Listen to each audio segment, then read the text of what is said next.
Sebastian Rogers vanished from his home in Hendersonville. His disappearance sparked national headlines, but now his father says the case is losing momentum. With National Missing Children's Day coming up on Sunday, he is raising his voice and demanding urgency. News 2's Caitlin.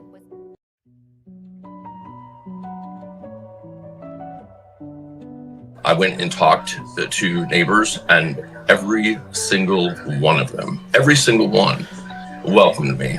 And if they had video surveillance, they gave it to me. The only person that would not talk to me, as the only person that had something to hide and wouldn't talk to me. You know, she has a son that's hiding and waiting for somebody in the dark, late night on the 25th. And there needs to be some explaining for that. I'll just leave it at that. That we are going to keep searching, we are going to keep looking, we are going to find him, and we are going to bring him home. Since we first aired the video last month, authorities have said no evidentiary value. It is of no evidentiary value. It is of no evidentiary value. Can you tell me what those lights are? No. Why? Because the investigation remains ongoing. Yeah, I'm working on behalf of Sebastian. I am not, my client is Sebastian, and they're the guardians that have the ability to sign. It just started. Hi, Dad. I know this is gonna sound weird, but tomorrow's picture day. So could you send some decent clothes over to me so that I can wear the decent clothes and be handsome for my birthday with all decent clothes? Mom. Because our heart is missing. He is my world. I need him. I need him back with me.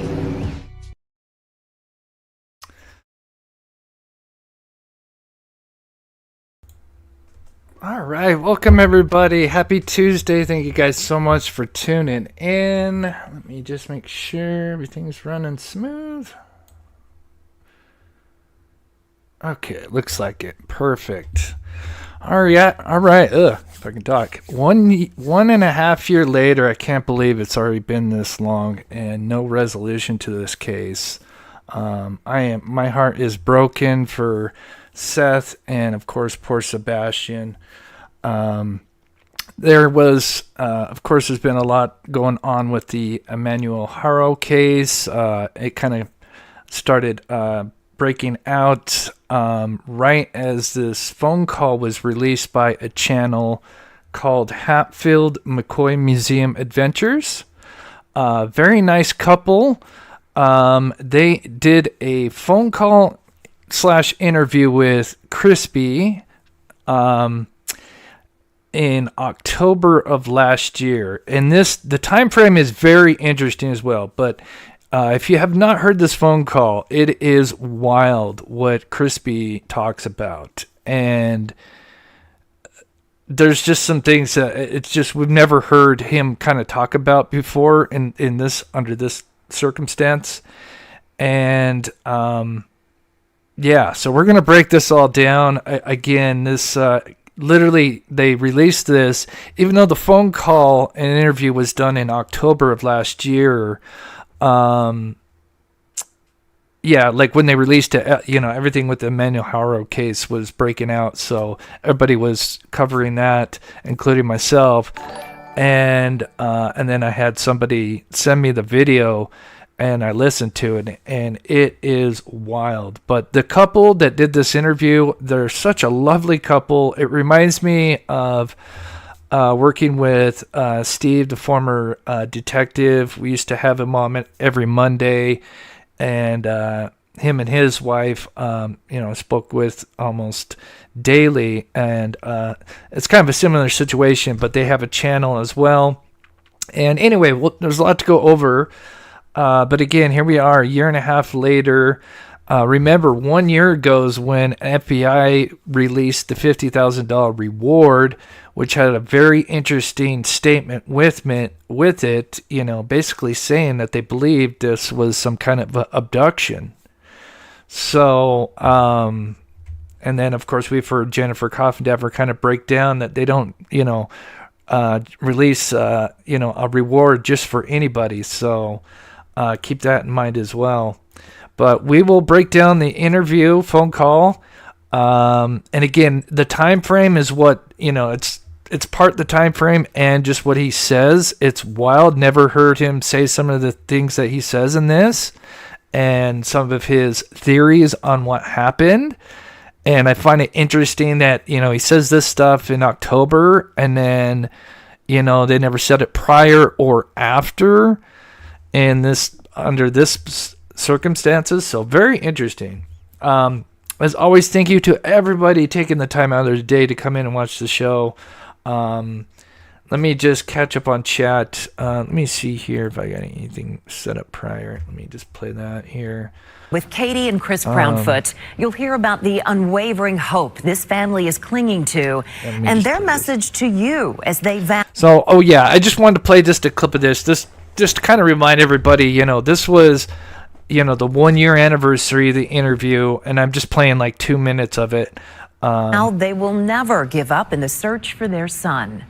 It's a living nightmare, to be honest with you. The teen with autism disappeared from his mom and stepdad's Hendersonville home in the overnight hours of February 26th. What would you say to him when he walked in that door? Oh, God, I don't even know if I'd be able to speak. I'd probably bulldoze him down with hugs. Honestly, when I picture that, I just picture being able to hug him, to hold him, to smell him. I mean, just to be able to hear his voice, to hear his laugh. The teen with autism disappeared from his mom and stepdad's Hendersonville home in the overnight hours of February 26th. We do believe there's a chance it is Sebastian. We're just trying to find out if that could be the case. Steve Fisher, a private investigator hired by Katie and Chris Proudfoot, says this video that first aired on WSMV4 could be a new lead in the ongoing search for Sebastian.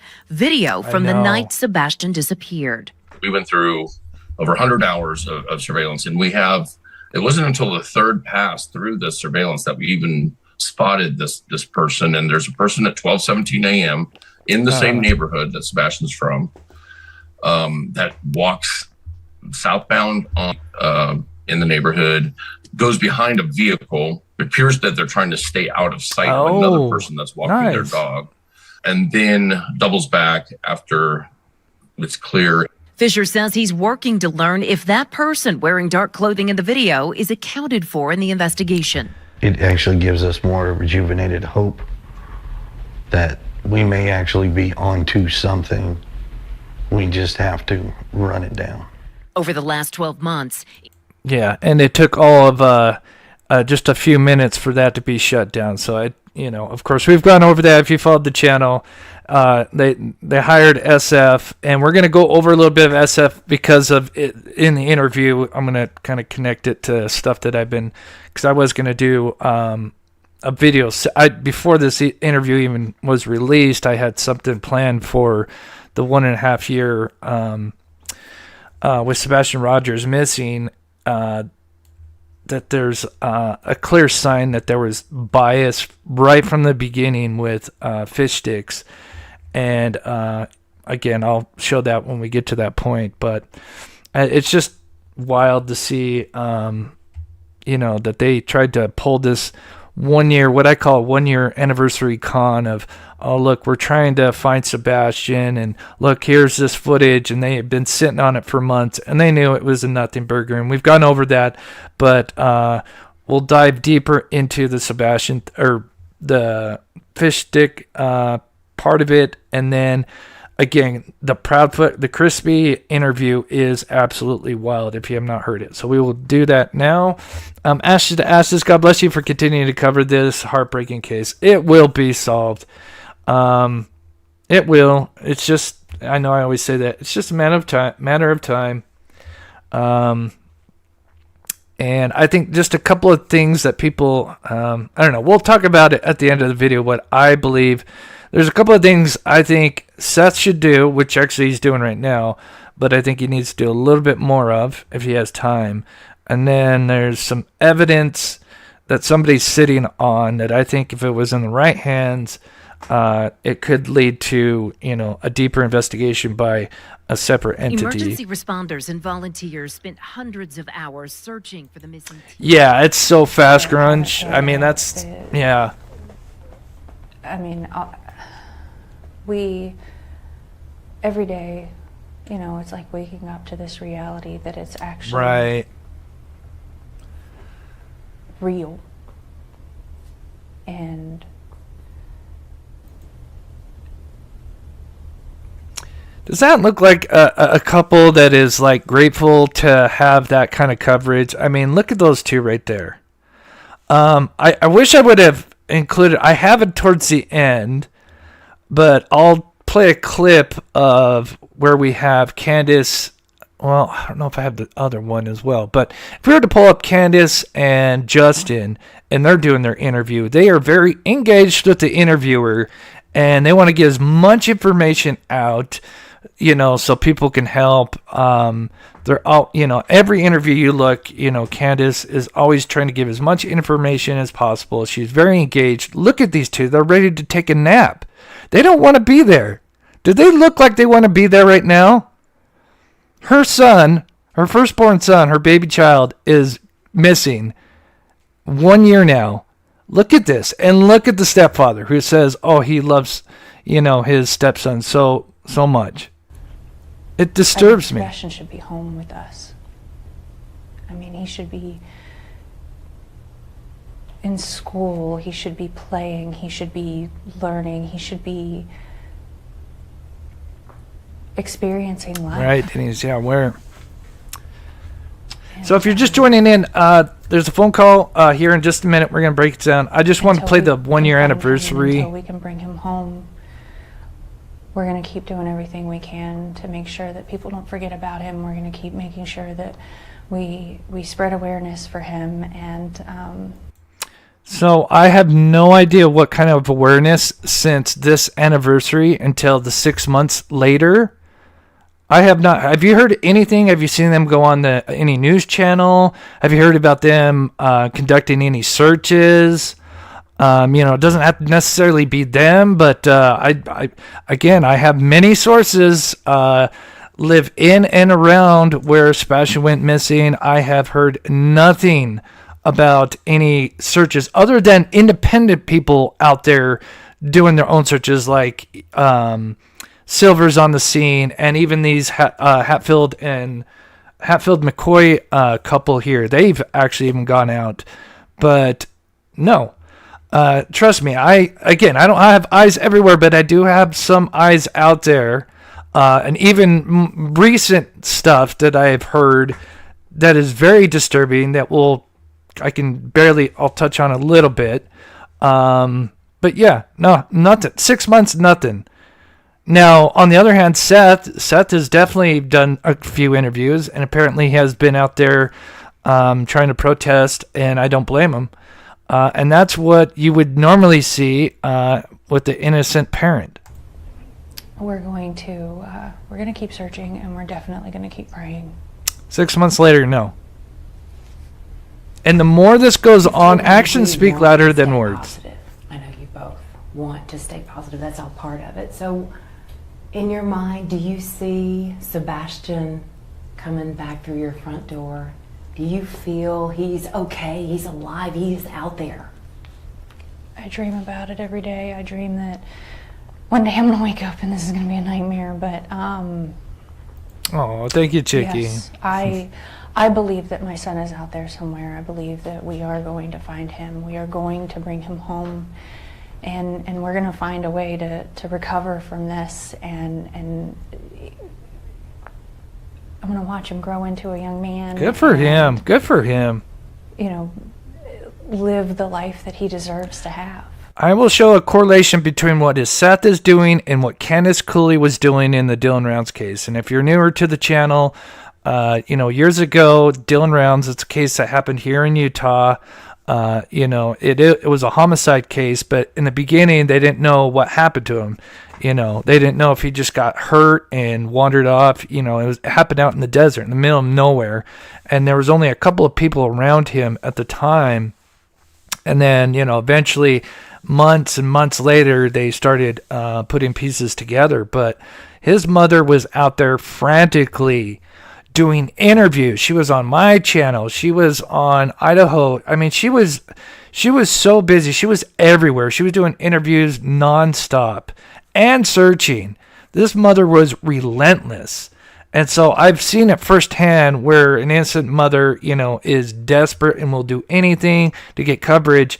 And of course, this was a case where the original law enforcement that in the Dylan Rounds case, they botched it from the beginning. They botched it. They let the killer, James Brenner, literally, hide evidence, throw away evidence. Luckily, he wasn't smart enough and didn't get rid of all the evidence.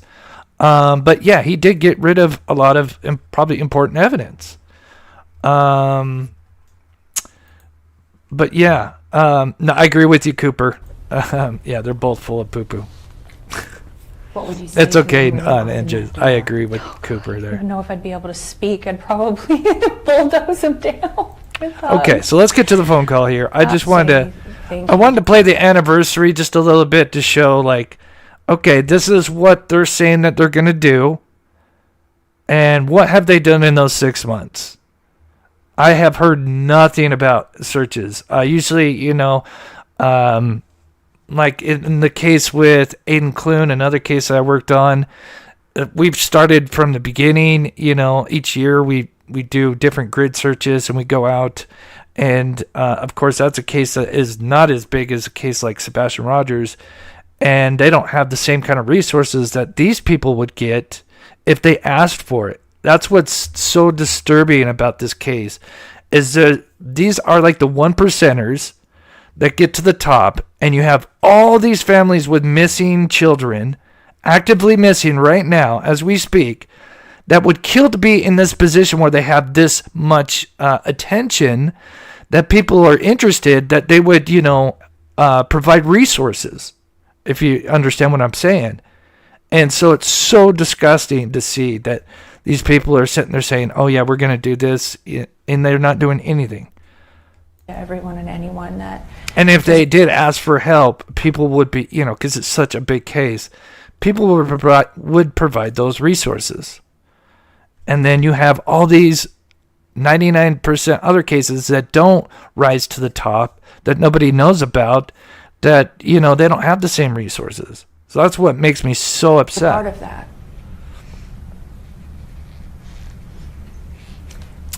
So let's say... Okay, so let's get to the phone call here. Children, because they all deserve just as much, if not...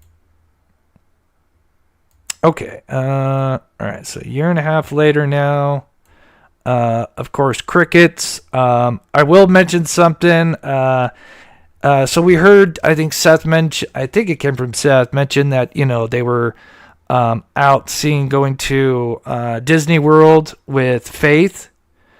I can also say, and I'm not going to say the source or anything, but there's multiple people that I know that live in or around this area, and I've heard from multiple sources that they have been seen with Faith in certain places. So I think they do have now some kind of partial custody with Faith, which actually just makes me sick to my stomach, because again, if one of those or both of them were had murdered Sebastian, and now they have another child, it just makes me sick to my stomach. So here is Sheila and Fred, a lovely couple who did this phone call and put this video out.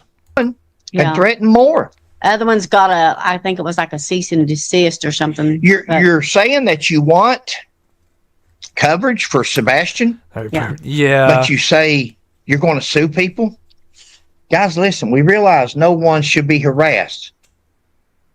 But was that just an excuse? We don't know. On one hand, they say they want attention for Sebastian. On the other hand, they're filing suits. Now, yep. So I love this couple. Now they're trying to be in the middle. They're not trying to pick any sides, and I totally respect that. I think they're getting a little bit of heat. I think too much than they deserve. I think they're really just trying to get answers, and they're trying to speak with Chris.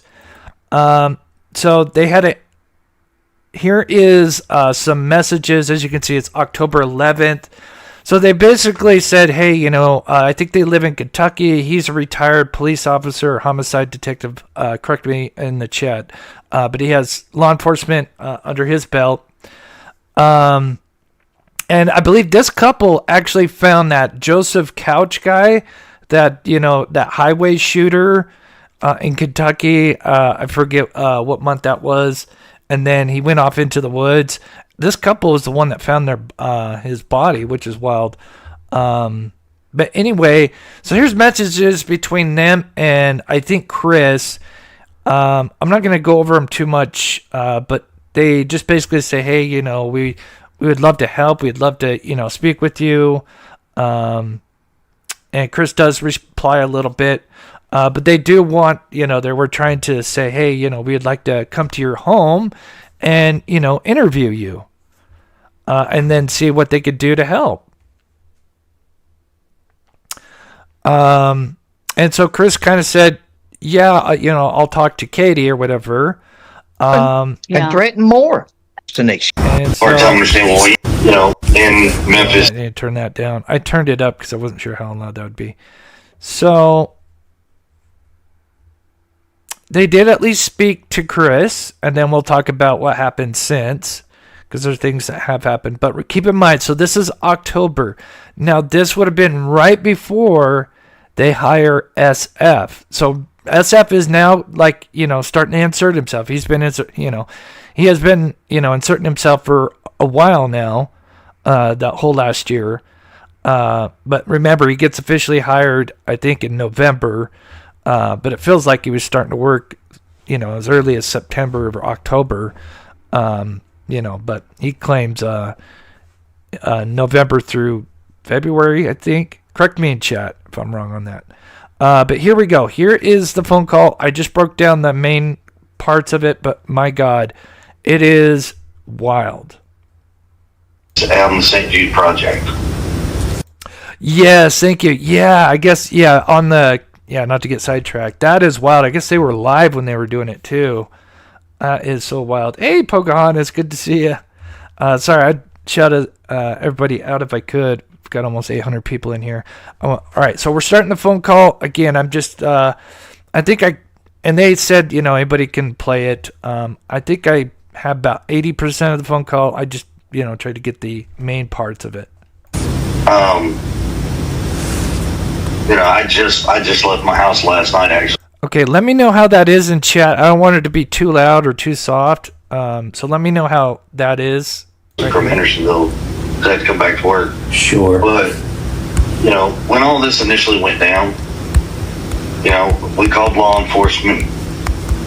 People have a hard time understanding, well, you didn't call 911 because I don't need 911 when I know that I can call directly to the dispatch desk and get a dispatcher. Yeah, and you're out in the county. We understand it. You're out in the sheriff's department boundary. You won't be in the. Yeah, I heard that, but Sheila and I talked about that. Why would you have to call if you know the? Okay, so just to give you a little context just so you know who's all talking, it's Sheila and Fred, who we just saw, the couple. And again, I don't know a lot about them, so I apologize. Again, just because everything was going on with the Emmanuel Haro case, and, this video dropped right as everything was popping off with that case. So I know very little about them. They seem sweet, and I love, what they're doing. But in the phone call, again, this is October of last year. And it's Sheila and Fred. It's three people talking. So just keep that in mind. So you hear, I think Fred talks the most with Chris. But if you hear, the other person, it's Sheila, the wife of Fred. Number directly, call the sheriff's office. And so the first thing they talk about is the call, because everybody's like, why didn't you just call 911? And here is Crispy explaining it. Yeah.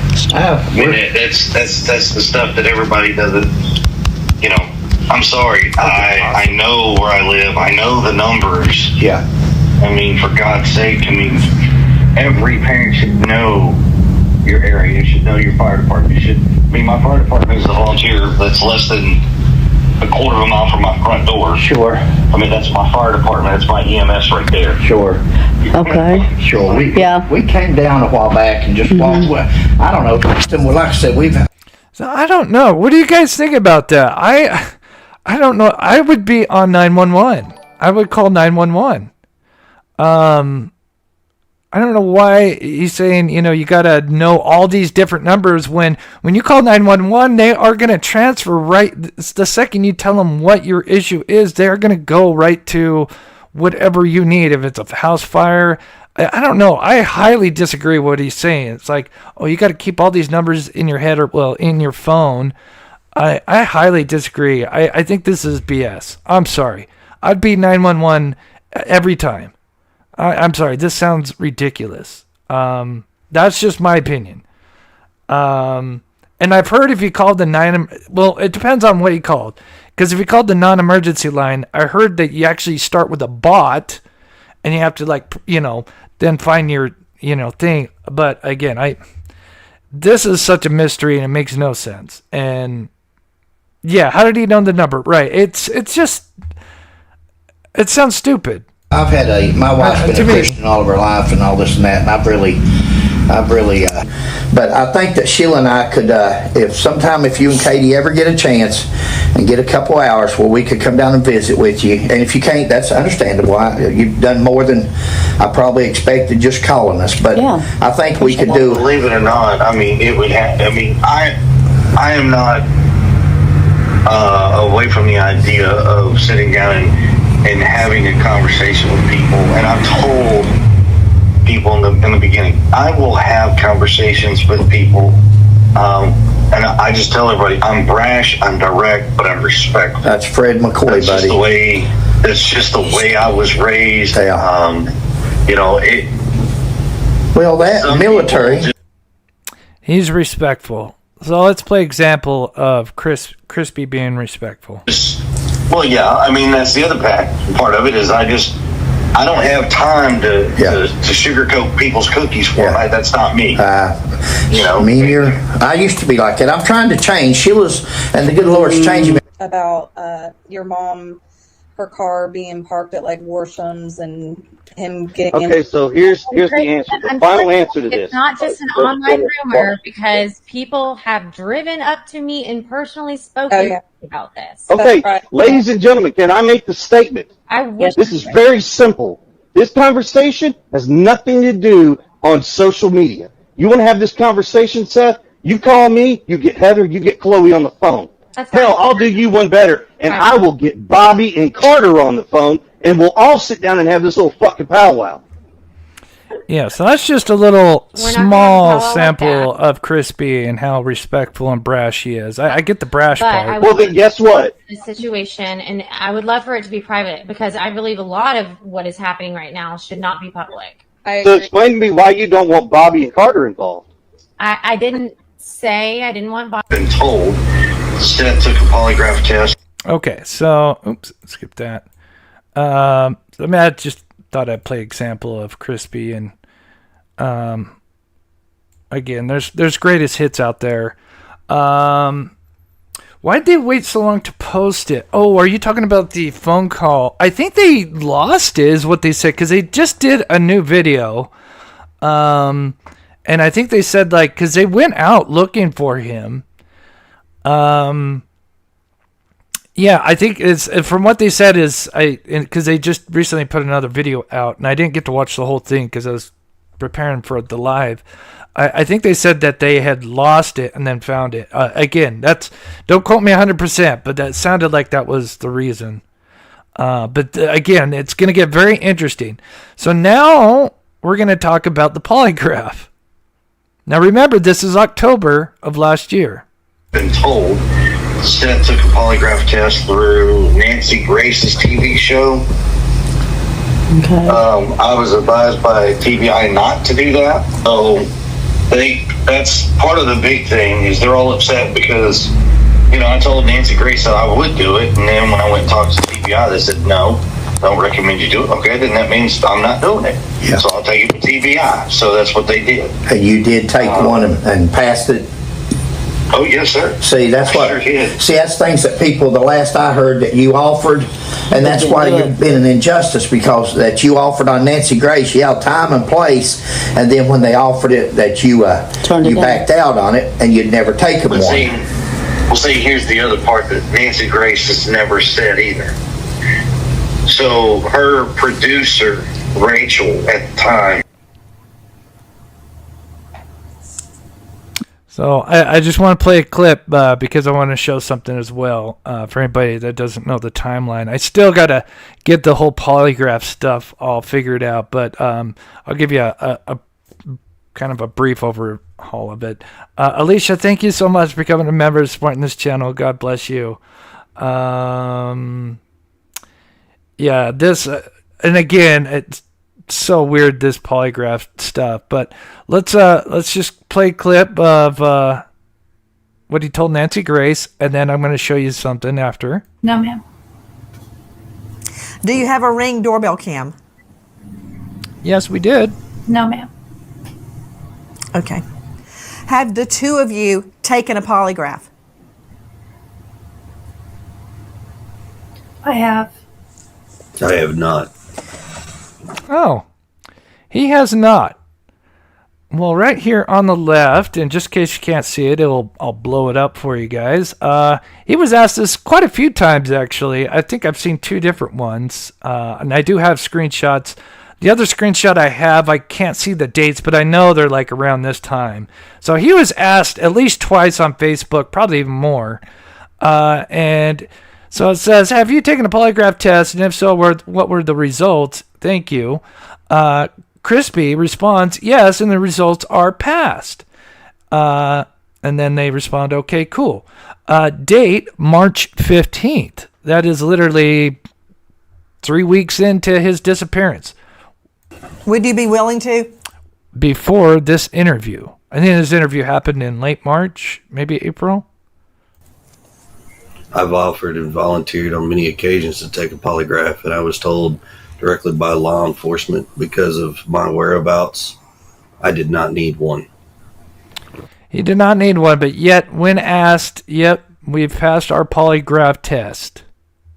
And then when he was finally caught on it, because someone finally called him out on it, I think it was on Facebook somewhere, in the ether. I need to find it. I know I have screenshots of it somewhere.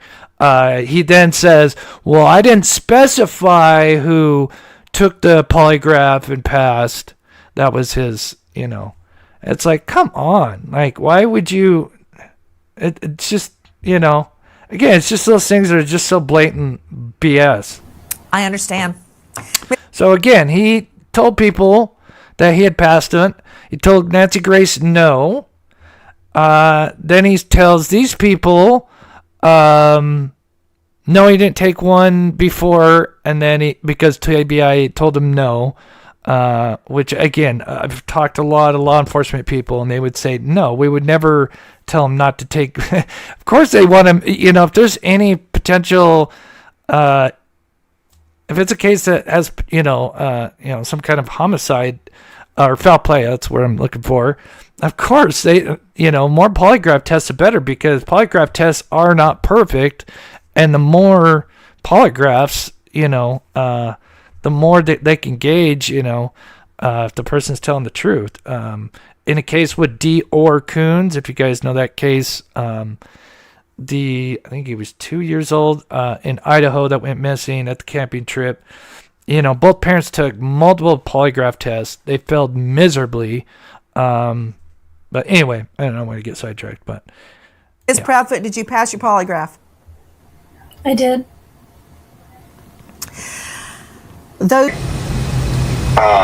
I was in contact with her and told her, I said, look, TBI has advised me not to take y'all's right away. to take theirs first. And if everything is good, then I don't need to take one with y'all. So let me deal with them first, because it is their investigation. And she was like, no, I completely understand.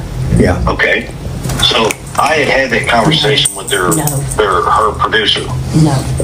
And I'd also had a conversation. I'm gonna mess his name up. Actually, she could have so the sign is posted, no trespassers. So Danny's going. So I cut this up as much as I could into sections, and trust me, it's going to get really wild because he's going to start. If you have not heard this, he's going to start towards the end. He talks about 2 scenarios that he thinks happened to Sebastian Rogers, and one of them is absolutely mind-blowing. And some of the details he actually goes into is disturbing, in my opinion. Because I think I think with Crispy, there's always a little bit of truth in his lies or his, conversations. I just think he can't help it. He's just not the, and yeah, we'll get there. But, so right now he's talking about how, reporters, because of course, the case was just blowing up at that time. And, he had reporters, because remember there was, word that, he was screaming at a reporter. And yes, I've heard multiple sources say, yes, that was true. It was a big scene. He flipped out because, reporters were showing up and, and to me, I think it's because they were upgrading their surveillance system that they never had to begin with. Remember, upgrading. And to upgrade, that means you had prior surveillance system. We were told by law enforcement to put that up because of certain individuals out there that took it upon themselves to walk around our property, videotaping, taking photos without permission. So we were advised by law enforcement to put that up, but we've had people come and knock on the door and ask questions and talk to us. Wow. As long as people are respectful, we're not. Yeah. We have nothing to hide. Yeah. Okay, so there's one. I think he does it at least 2 times, but what's to say, about people saying that, well, we got nothing to hide. Usually you don't need to have to say that, but he does that. He says that more than once in this conversation, which I think is so funny. And usually innocent people don't have to feel the need to say that. Yeah. Shy away from. Yeah. Now, and me and Katie are all on the same page with law enforcement. We just don't want to be a part of the circus. Yeah. I mean, and that's good. Somehow this has gotten away from our son. Yeah. And it's turned into this big old circus pointing finger. Oh, what you got is attention. You've got, and yeah, there's a little bit of circus to it, but you've got a lot of media attention. And, if you were actually transparent, and if it wasn't just you and it was actually Katie talking, because you were in Memphis, and why is it Crispy always the one doing the talking? Other than if it's, a 1-year anniversary interview that has obviously been pre-planned. It's, all the questions are probably, presented to her before they even do it, on that 1-year anniversary. So there's no surprises. But other than that, no, except for, we luckily had a few people, with Katie doing an interview. But other than that, it's always been Crispy. But it's like, why is Crispy talking? He wasn't even there. And again, to me, it's because, if Katie keeps going over the timeline, and, if she is allegedly guilty, she is going to possibly, change up the timeline and then screw up. And of course, so if you have Crispy, that kind of covers that up. No, I didn't, Sweet Tea. I just noticed it as I was preparing my live at the end. Yeah, I'll have to check it out. and like why? Yeah. So that was Mr. Steve Fisher. He's a private investigator. So keep in mind. So what you're seeing is SF here. And again, I hate to attack SF, but again, he has turned this case into a... If anybody's turned this case into a circus, it has been this guy. Absolute joke. Again, this guy has found people. He's involved in the Manuel Haro case, but this guy, he does some cases pro bono, and then a case like this, he was retained. He made a lot of money, and so keep in mind this phone call's in October, and Fisher's already starting to.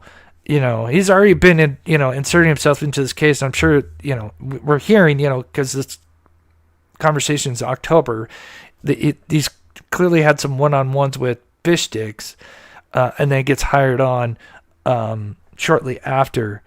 But anyway, we'll get to why I'm dropping this. Oh, yeah, I've got the link to their channel in the description, old lady, and I did drop it in the chat earlier. I don't have the link at the moment. If one of my mods wants to put it, but yeah, it's in the description, and I dropped it at the beginning, and we'll definitely talk about them. And he's licensed in 9 states. His credentials are probably some of the best out there. I mean, he has worked with TBI in East Tennessee, worked in 3 cases. He's worked all over the country. Sure. So for anybody that's kind of newer to this channel, here is Crispy talking about this P.I. Fisher. I call him Fish Sticks. There's multiple reasons why I do that.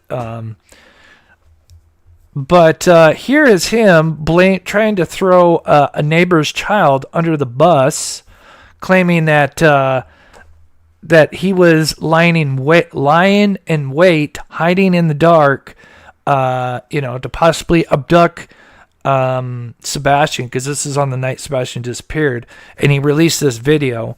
I have it as well. And, well, in this video, we broke it down. We've already done a video, but if anybody doesn't know, this is the kind of circus that Fisher created.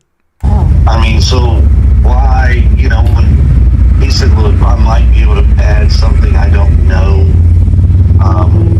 And I've talked to him. We've had conversations offline, just like how we're doing now.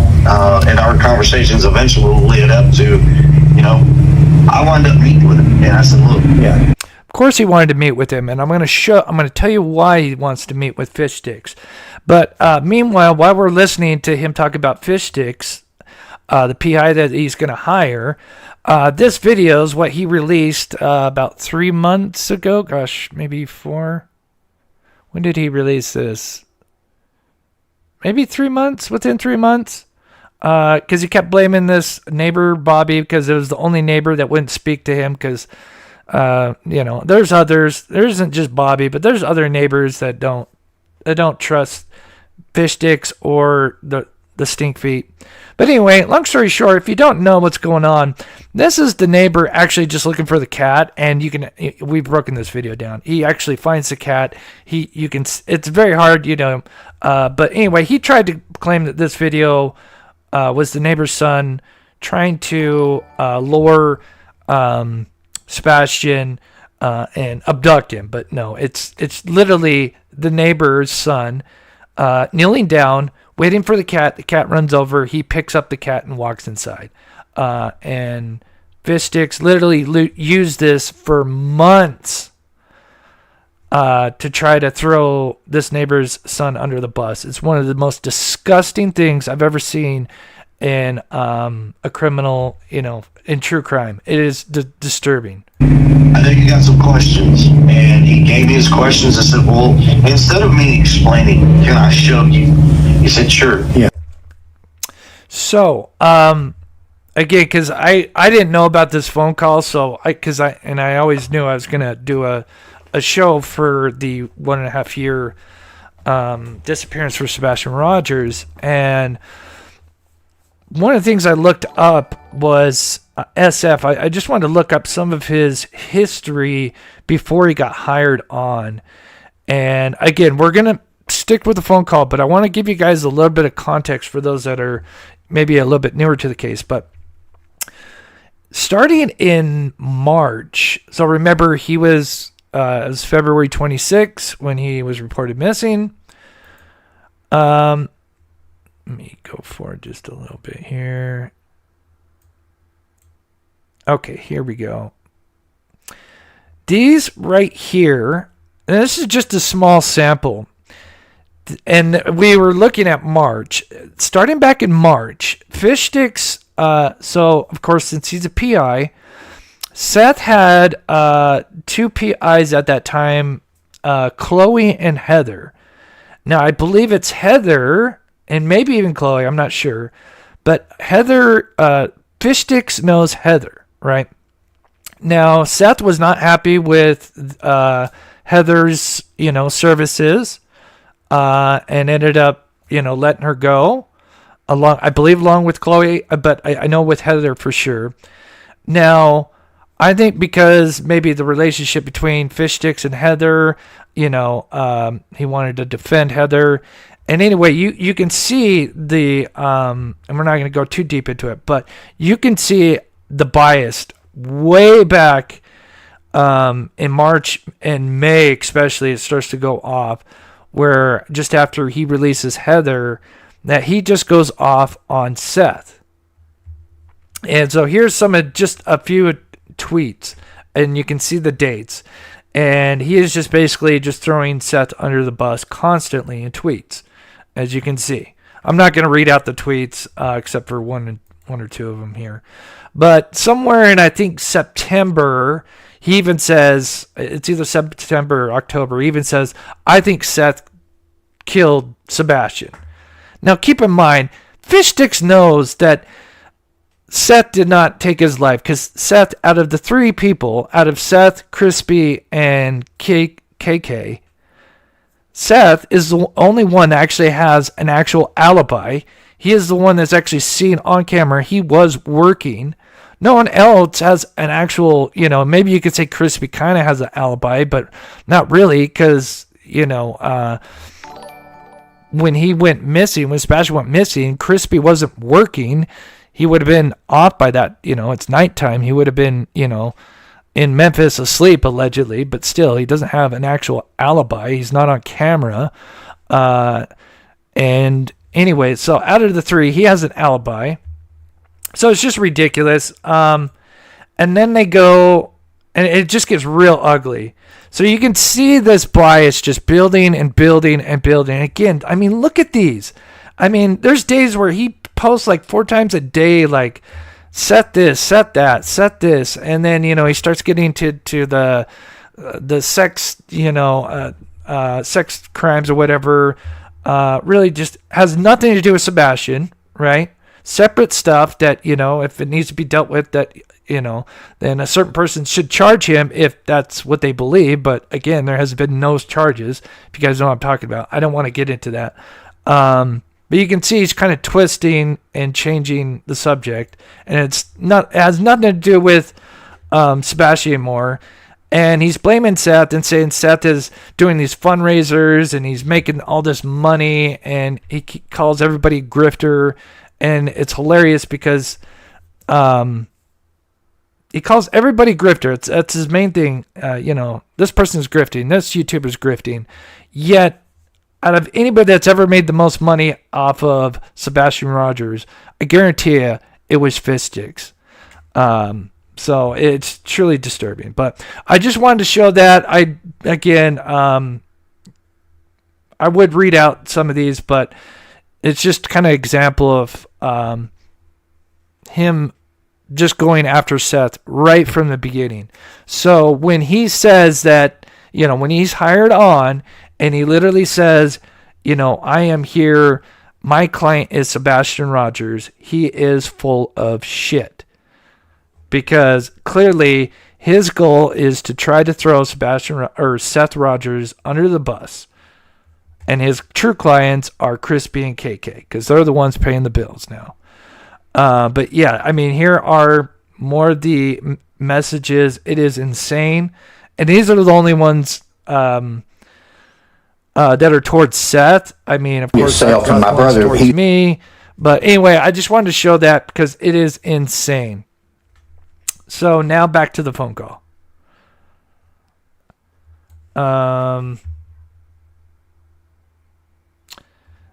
And sorry, I'll stop and I'll read chat here in a bit. But we're going to get to Crispy talking about what he believes happened to Sebastian. And it is absolutely wild. But again, looking at fish sticks, because part of the conversation is how he's now starting to bring the PI into the fold. But now seeing the clear bias that he has towards the father, who again, Sebastian Rogers didn't go missing under Seth's, roof. He went missing under Katie's roof. Understand and see exactly because there's no leaves, or there's leaves on the trees, so you can't see directly where I'm pointing. Or okay, this just absolutely, and there's a reason why I'm playing this video up here. So now Crispy starts telling, okay, well, I bring SF in and I'm showing him the neighborhood, and this is what he talks about. So me and him got in his car. We drove around and I showed him, I said, look, this, from this angle here, standing here looking at this, looking at this is where you see this is where I can explain this. And keep in mind that as I explain this to you, that the foliage is out here. Back in February, the trees were naked. Mm-hmm. There's no leaves, there's no nuts. So everything that I'm telling you, you're not going to understand and see exactly because there's no leaves, or there's leaves on the trees, so you can't see directly where I'm pointing. Or, we went to the reverse position of where I was saying and looked down, and I said, see the foliage? You can't see where we were standing. But once this is naked, you can see all the way across the street onto the other side of the Long Hollow Pike. Sure. And he was like, I didn't think about that. And I said, yeah, and it's this, and this. We drove around, we saw the retention pond. I showed him which way the dog went. I have no idea. Anybody have any idea what in the hell he's talking about? This is the most bizarre thing, that just gets kind of sidetracked in the whole conversation. Of course, we're going to get to the big stuff here in a minute. But I'm just like, what is he going on about? The trees have no leaves in the fall and winter? Okay. All right. But now, the trees have leaves? And he's talking about Long Hollow Pike? What's he talking about? I was so confused, but not surprised at the same time. Just is he just spouting shit just to, I don't know, pass the time so he doesn't have to talk about, what about the footage? We'll get to the footage here because, yeah. But anyway, yeah, so he brings PI and they talk about how leaves or how trees don't have leaves in the fall and winter. And then in the spring and summer, they have leaves. So I'm just going to break that down in a shorter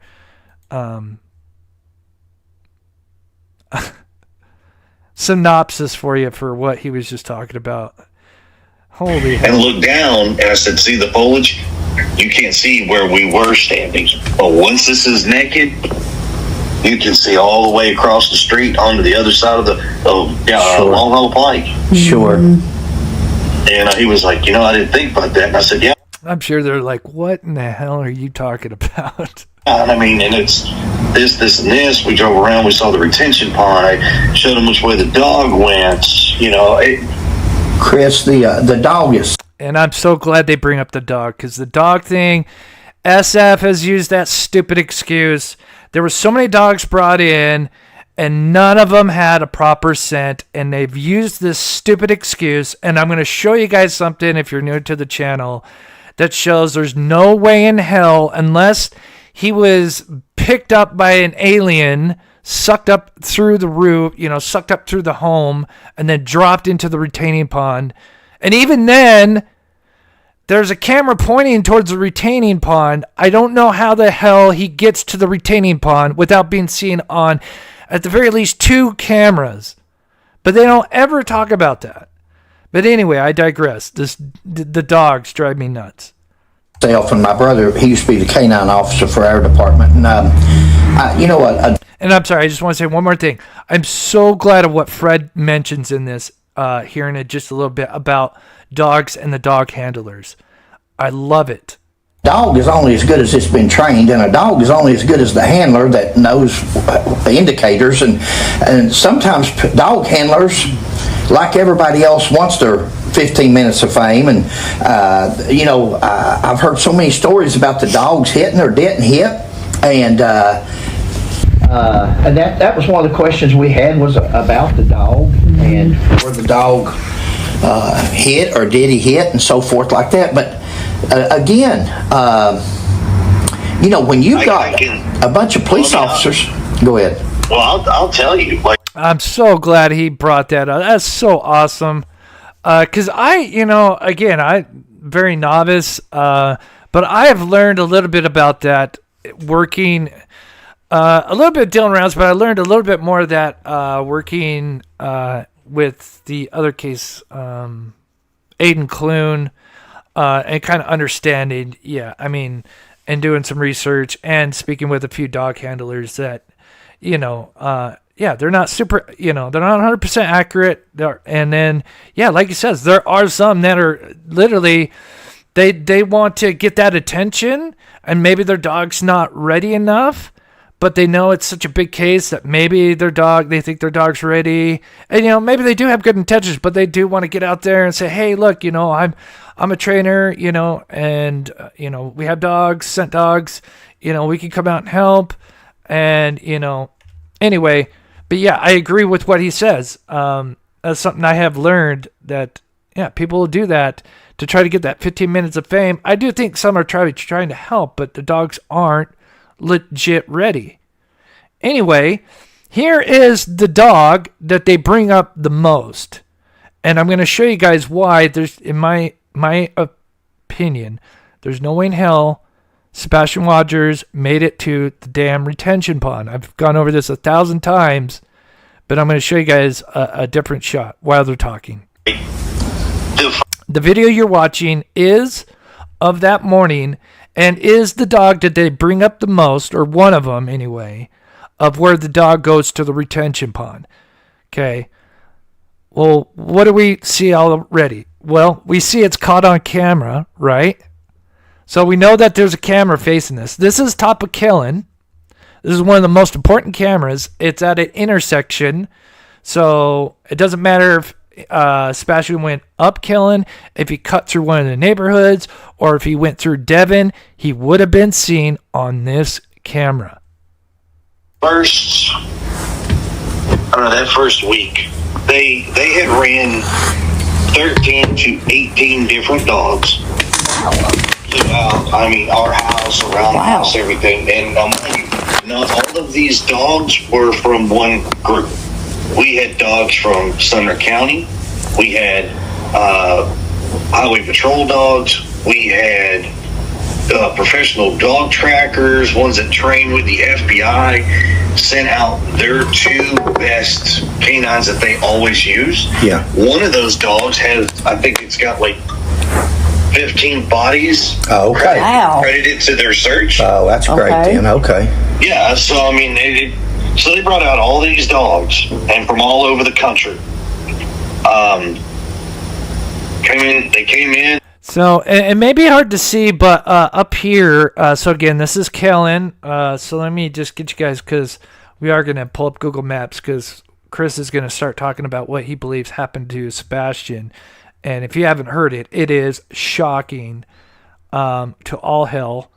But of course, the main thing is they think that Sebastian left his home, somehow bypassed 2 cameras just straight off the bat, camera facing the backyard, camera facing the front yard, somehow got past those 2, then gets somehow past 4 others, and then the 2 main ones off Killen that literally look up and down Killen, And the dog is coming through, I think. Let's see. The camera is... I think it's here. So I think they're walking right here, which makes sense because that would be the pools and there's a fence. So I think the dog is either cutting through here or here. Actually, I think probably what they did is they came up, cut through here. Either one, it doesn't matter. The camera can see it, right? So the dog cuts up. Remember, the retention pond was about right here. But remember, there's a camera that can literally see up Kellen and Devin, and it can also see down Kellen. And that's just one home. And don't forget, there's a camera at the same home that looks towards the backyard right at the retention pond. So keep that in mind. But here they are cutting through. I mean, whatever they wanted, like I said, we didn't care. Like, you could have it, didn't care. And they got the sense. Now, out of those number of dogs, at least three separate dogs went on the same path. And that path was out of our house. If you go out the front door, it went to the left, went down the side of that fence, and it comes back up to the front yard. Then the dog jolts diagonally back left between our neighbor's house through their backyard. It was down to the street, down to the main road, Kellen, when you came in on. Sure. It was all the way to the top of the hill. So he says right there, he says, yep, it goes all the way up Kellen. There's no way in hell, Sebastian, even if he meant it, he's literally saying that, and here's me literally saying what he just said. Said the dog went here, or, yeah, so I think he may have probably smelt. I think the only scent he probably got is when Sebastian went to the mailbox. It says the dog goes here, comes back, cuts diagonally through, which is suspiciously the same thing that the flashlights do. Cuts down here. I'm not sure if he goes between the house or here, but eventually ends up on Kellen. And then literally says goes up Kellen. And of course, it's just no way. There are so many cameras, and I have the footage, and there is nothing of Sebastian walking up Kellen.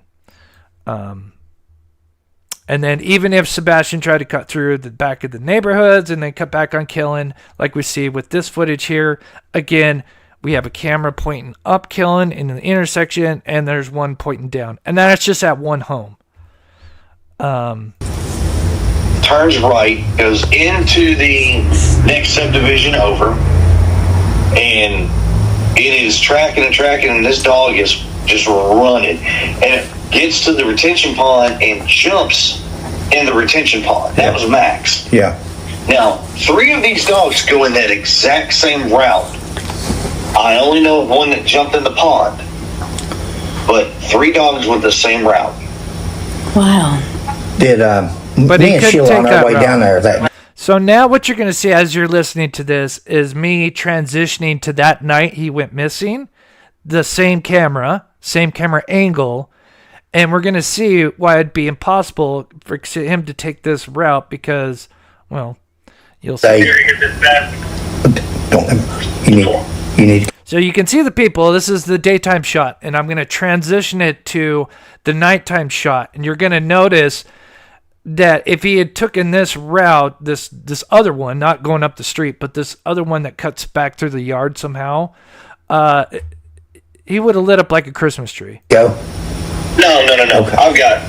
They just told me he's coming back around. So, okay. Sheila on her way down there, she got her phone and looked up sex offenders in the area. You know, you got a sex offender, registered sex offender within 8 minutes of your address. There's 5. Are they 5? It only showed us 1, but 1 is enough to at least let a person know that, you know, anything's possible. And again, So that is where they came through. As you can see, this thing is lit up every night, but this was the night that he went missing. If he did wander, of course, we've gone over this, just how absurd it is for him to get over to that retaining pond. He would have to go past so many cameras, and he was never seen on any of them. So I don't know why. And again, and they know this, like, at some point they would have known this footage about this footage, yet they still push this agenda, especially fish sticks, and it just pisses me off so bad. One, law enforcement went to all 5 registered sex offenders. Great. Okay. All their records. So then he mentioned RSOs, which I thought was interesting. And then Chris says, because he said like, hey, I noticed you got 1 registered in your area. And then Crispy mentions, oh, there's actually 5, which I thought was kind of interesting. I wonder if he did learn that maybe through law enforcement. Know exactly their exact whereabouts. That's great. Everything. Okay. See, that's things like people. That's what I'm saying. Is of course this is our hobby. We enjoy it. Parents don't want to hear that, or step parents, but no. I will save you the kid clubs, because Katie and I have had these conversations with law enforcement. Okay. And it's simple. There's the answers. When all this is said and done, there's only 2 answers that are going to come out of this. Okay, here's where it starts to get really disturbing. Cajun Juju, thank you so much for the $10 super sticker. God bless you. If we get up to 10, I'll get a little snarky, but again, I'm not here to, promote. But it does help the channel. And I appreciate all the love and support. I'll pause it after this part and see what you guys think. And again, we're getting to the really disturbing stuff. And if you're just coming in, this is a phone call that was done in October, so keep that in mind. This isn't a recent phone call, but it was just recently released. I guess they had this phone call but lost it or something. And we'll talk about the couple, and we'll again, the link to their channel is in the description, and we'll promote it again at the end. But here is Crispy talking about Sebastian. Yeah. Sebastian is going to come home safe and sound, but he's going to have some, he's not going to feel, he's going to need a lot of mental psychologists. Sure. That's the word I look for. That's what he's going to need. Or 2, Sebastian will be found dead in the woods. Sure. Yeah. What the hell? So his 2 scenarios is he's going to just walk. He's just going to walk in the door. We're going to get him some, therapy, or he's dead in the woods. What the fuck? I'm sorry. Pardon my French, but what the fuck? I have never, even when I have spoken with someone that knows that their son is likely deceased, never talk about them in that kind of way. It's hard for them, even when they know that is the scenario. It is still hard for them to really go there. Trust me, I've had conversations. For those that have been with me in this channel, Candace Cooley, Dylan Round's case. It is not easy for them to, Candace was a strong woman, but yeah, it's messed up. It's messed up. It is messed up. And I'll play that again, because that's only the beginning. Because then when we talk about what could have happened to Sebastian, really then shocks the shit out of me. All their records, know exactly their exact whereabouts. That's great. Everything. Okay. See, that's things like people. That's thank you, Siggy. That's what I'm saying. Is of course this is our hobby. We enjoy. Actually, I knew that about the Fred, but yeah, I forgot she was a teacher, I believe. That's awesome. Yeah, they sound like a lovely couple, and I'm grateful for the thing. And like I said, I have the link to their channel in the description, and we'll put it in the chat here in a bit again. But here's one more time what he claims will happen with Sebastian. It is truly disturbing. Parents don't want to hear that, or step parents, but no. I will save you the kid clubs, because Katie and I have had these conversations with law enforcement. Okay. And it's simple. There's the answers. when all this is said and done, there's only two answers that are going to come out of this. One, Sebastian is going to come home safe and sound, but he's going to have some, he's not going to feel. He's going to need a lot of mental psychologists. Sure. That's the word I look for. That's what he's going to need. Or two, Sebastian will be found dead in the woods. Sure. Yeah. And I believe it's the latter. And the way he says it's so cold. It is truly, it pisses me off. Like, this is really kind of the first time hearing it, like, just kind of without trying to work a bunch of stuff. It is disturbing. And the more times you hear it, it's disgusting. Yeah, and him talking about the psychological stuff, it's just, it is bizarre. And again, and then we're going to get into his two theories, which is mind-blowing as well. Margie, God bless you. Thank you so much for the $10 super sticker. God bless. Chris, respectful. Not. Yeah. And Jazz, I appreciate your hard work. Oh, I appreciate you, sweetheart. Thank you so much. God bless you guys. Yeah.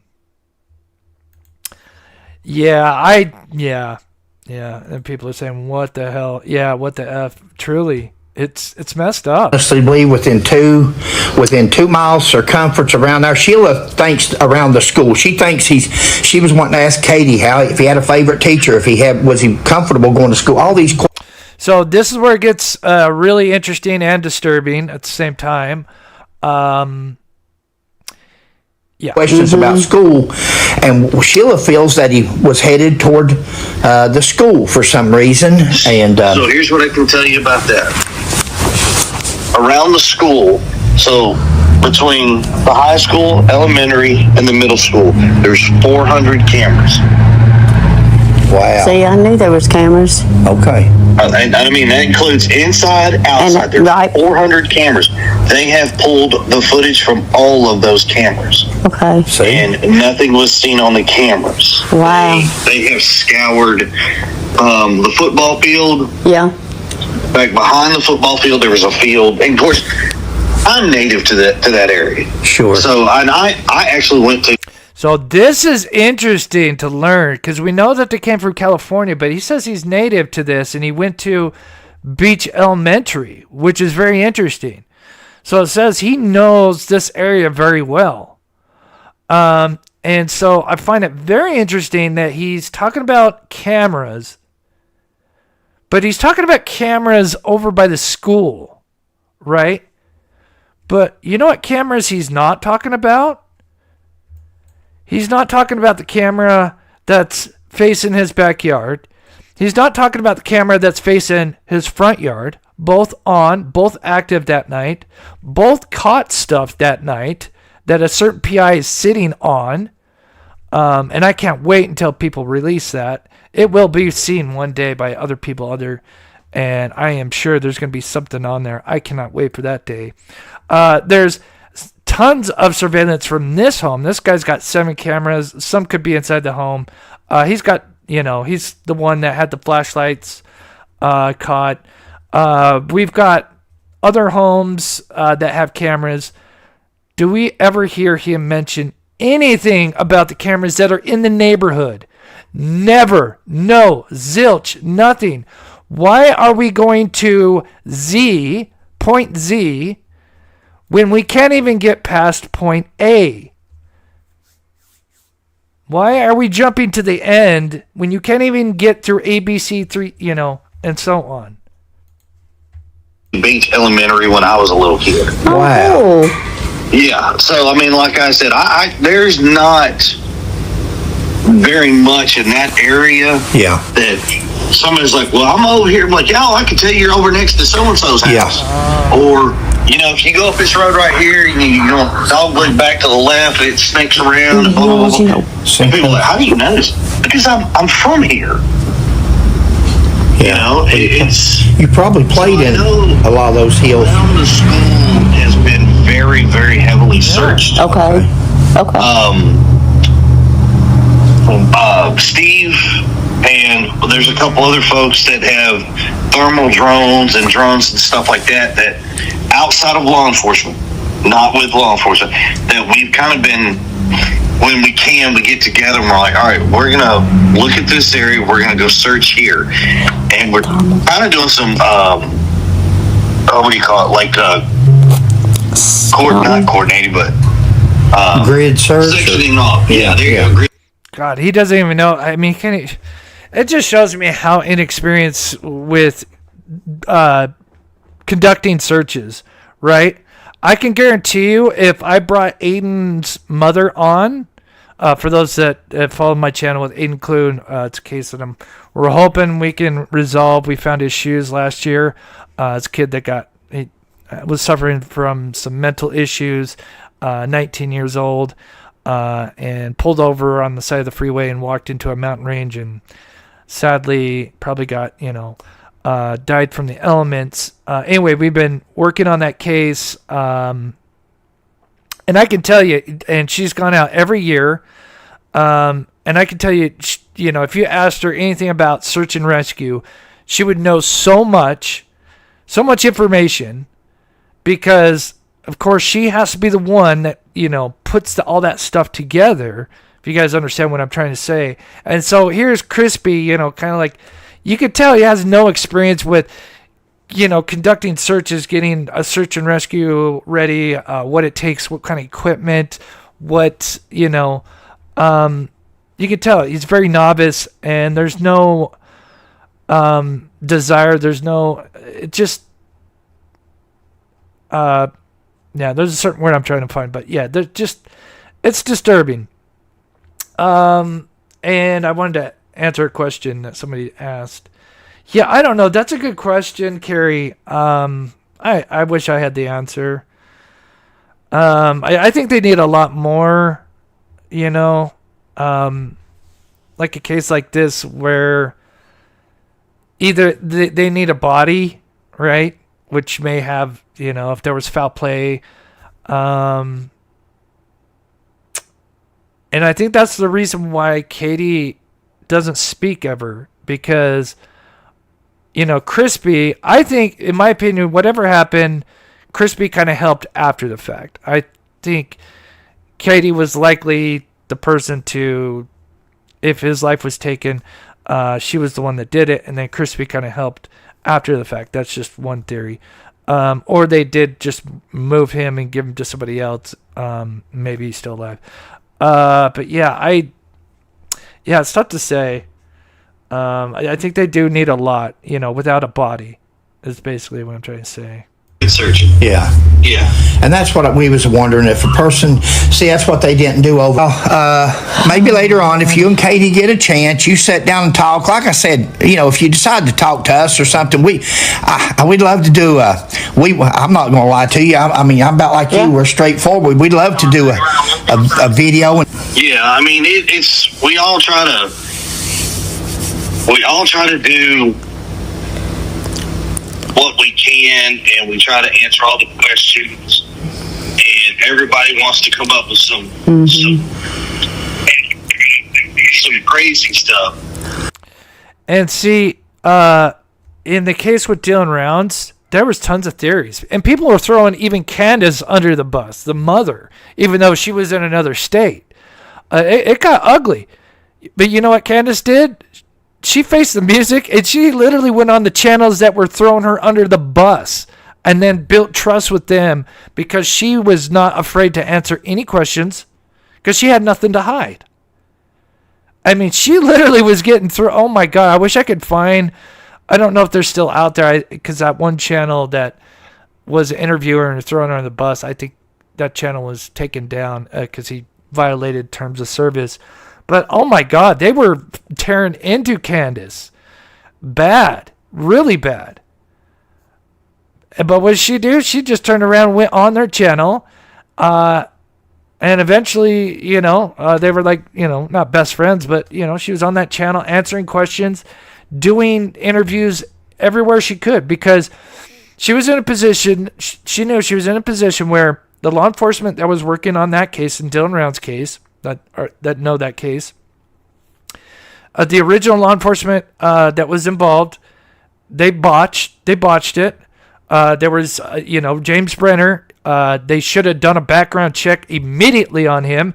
They would have found he had outstanding warrants and would have been arrested right then and there when they went out to, look for Dylan. And, they didn't arrest him until, I think, like a month later, maybe a little less than a month, like 3 weeks or something like that. But by that time, he threw a lot of evidence away. Luckily there was still enough evidence to, convict him, but she was fighting, and we're going to get to that. I don't want to get sidetracked, but again, it just shows that, like, you can see when people have nothing to hide, they don't care about those theories, because there was tons of theories in the Dylan Rounds case, but she would entertain them. She would, or, she'd answer them. When it comes to what could have happened. Yeah. No, thanks. Yeah. It was bad. Oh, Sheila, you ask them. Sir? Okay. All right, so here it is. Here's the big one. So, oh my God, we have over 1,000 people in here. Thank you guys so much for taking the time. So, again, if you're just coming in, this is a phone call that happened with Chris Proudfoot in October of last year.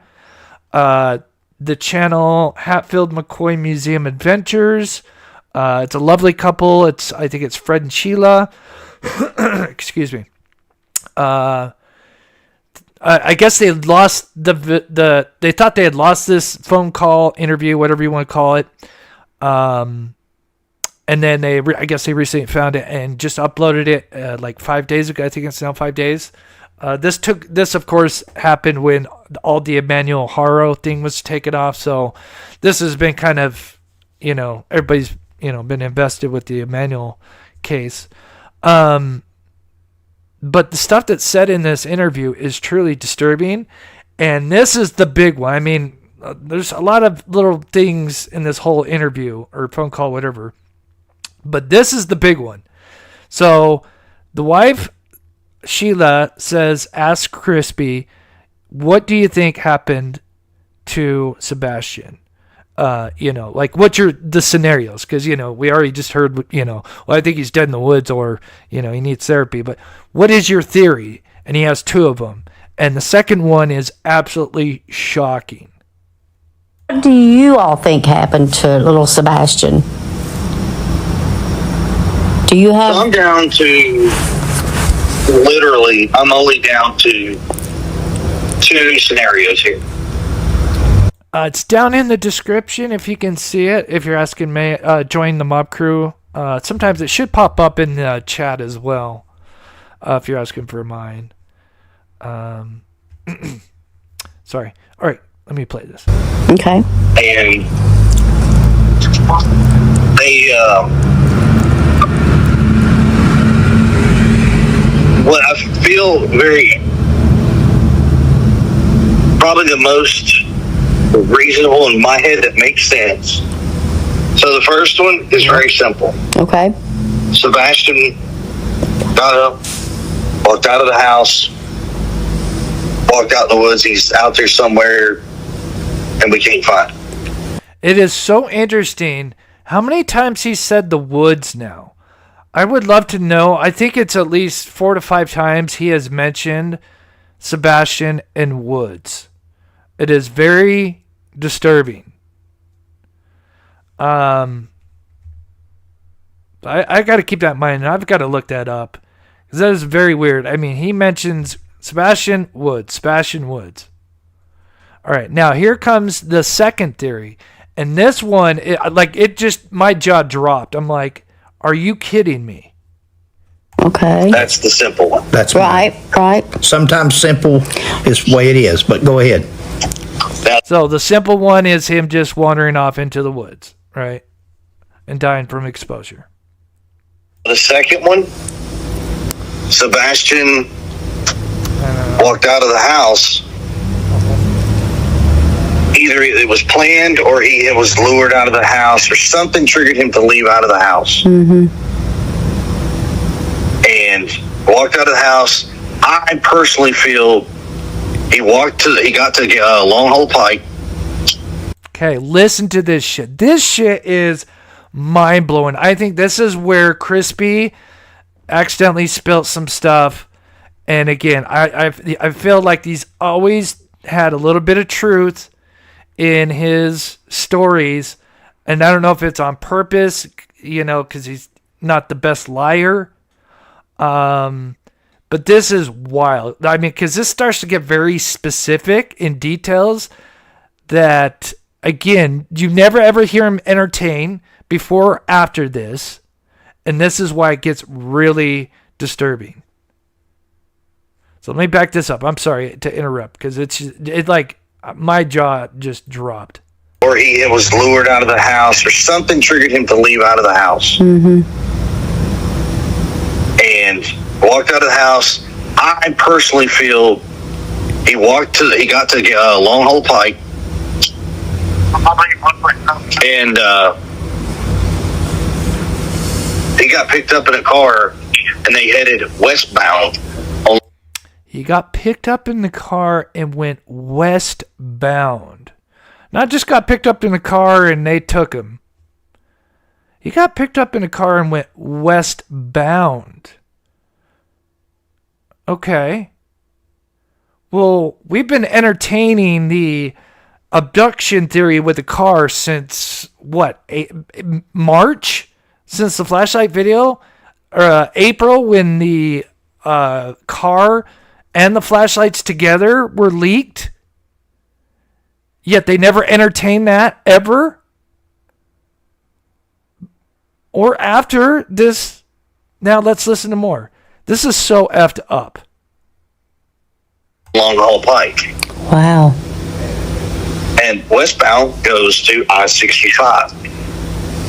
Now, there's a license plate reader on Long Hole Pike that goes, if you're traveling eastward, so if you're coming from Goodlettsville going toward Gallatin down Long Hole Pike, there's a license plate reader right there.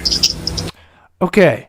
Now he's talking about license plate readers. This is when I'm like, holy shit. Like, this guy is, like, I am so glad they got this, and I hope that this needs to be sent to law enforcement. Because this is awfully, exactly, bungee cord. This is, and there's more. There's shit that he knows that I'm like, how in the F do you know this? This is disturbing. Right?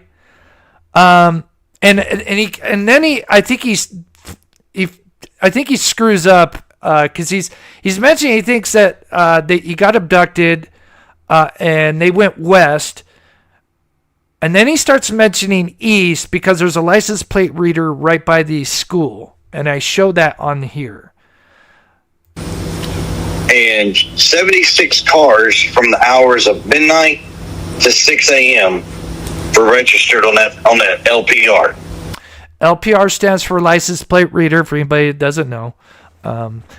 He's talking about the one that's on, I'm going to show it here in just a second. It's at the intersection going east. Remember, he believes they went westbound. He's talking about eastbound right now, and he's saying that they know that 76 cars from midnight to 6 a.m. were accounted for. Okay. Wow. So all of those cars have been accounted for. Now, what has not been accounted for is if you were traveling westbound, so if you were going from Gallatin to Goodlettsville, so just to kind of keep it, because he starts using, towns and stuff. So if you're not, and we'll break this down. So actually, let me just pause it right here, just to kind of, because it gets, and he kind of messes up here, and he flips it here. So remember, he originally says that Sebastian walked and then was taken via a car, right, and went westbound, which would have been this way, right? This way. Right, there's only two ways to go once you come out of the neighborhood on Long Hole Pike. East to the right or west to the left. Now, east to the right goes towards the school, and there's the license plate reader that he claims they captured 76 cars between midnight and 6 a.m. And again, there's the license plate reader I don't know if there's one facing. I would think they would have one going, north, west, or north, south, and west and east. But then he starts talking about the one westbound, and that's where it even gets even more disturbing. The one camera that could have picked anything up was not working. Hadn't been working for 3 years. And that's at Long Hollow Pike and New Shackle, right there at the corner by the school. Wow. And it hasn't worked for 3 years. Now, whether or not they're going to work it out, I don't know. But it hadn't worked for 3 years. So anybody going, like I said, westbound down Long Hollow Pike could have picked up Sebastian, picked him in a car, hauled butt down to I-65, and you'd have never known. Exactly, Ruru. To me, I would love to know, would law enforcement how would you know that? I could see law enforcement maybe saying, yeah, we observed 76 cars. Maybe they did get that. But, not knowing that the camera was working for so many years, I don't know, I don't know. That seems like some information you would be sharing. Even the 76 cars. I don't know. Maybe you'd say, the cameras caught vehicles and we're looking into them. That's all we can say at this time. Yeah, to know that they've been cleared, I don't know. And to say that he went westbound, oh my God. I was thinking, this morning we were talking. We've been on it all day again, but and we talked of our first one, of course, is he wandered off. The second one is we talked about a sex offender or somebody, just a crime of opportunity. And see, that's all I have to go on. But let me play just that one part one more time. Remember, this entire time we've been playing the leaked clips of the unidentified vehicles at 3 a.m. and, his stinking SF fish sticks is, thrown that theory and said, oh no, that's, stupid. No, that car's been accounted for. And here is Crispy in October of last year, literally saying, and he's saying he thinks this is the main one. If you listen to it, he thinks out of the two, if I recall. Let me play this again. We all try to do what? Do you have? I'm down to I'm only down to 2 scenarios here. Okay. And they, what I feel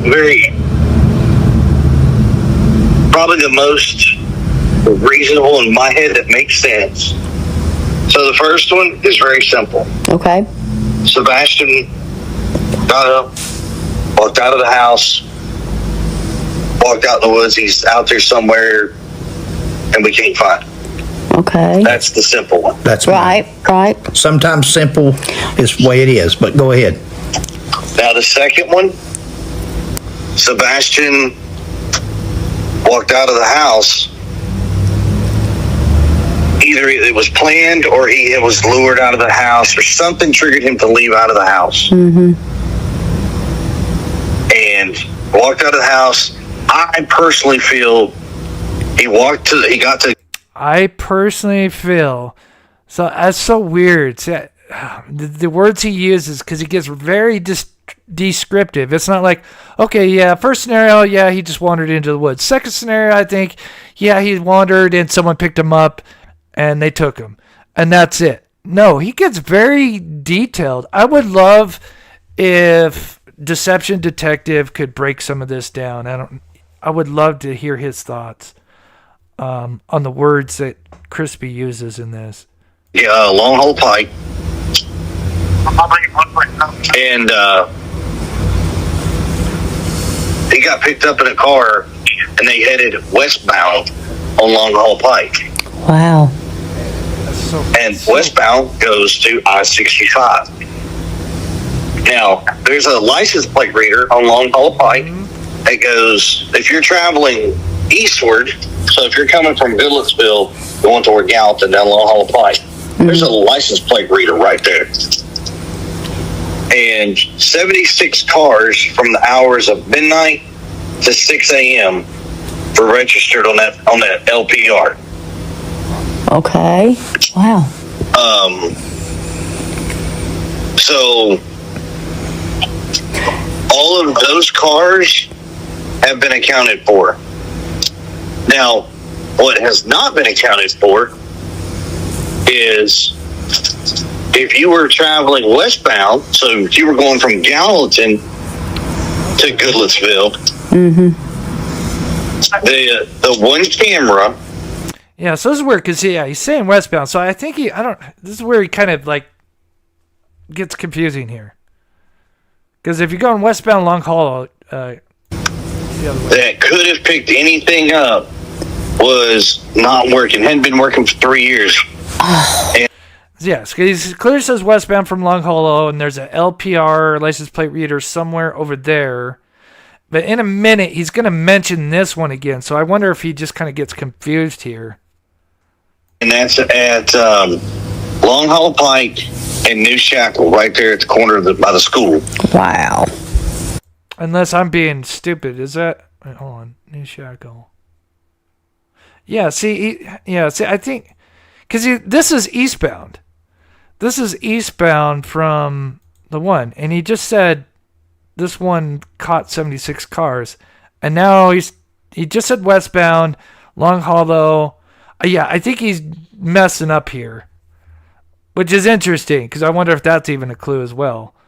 Because he's saying there's another one of these, but westbound. So he's saying that there's one. I'm not sure. I couldn't find it. I don't know. But apparently there's one, an LPR over here westbound. I'm not sure. Maybe somebody knows in the chat.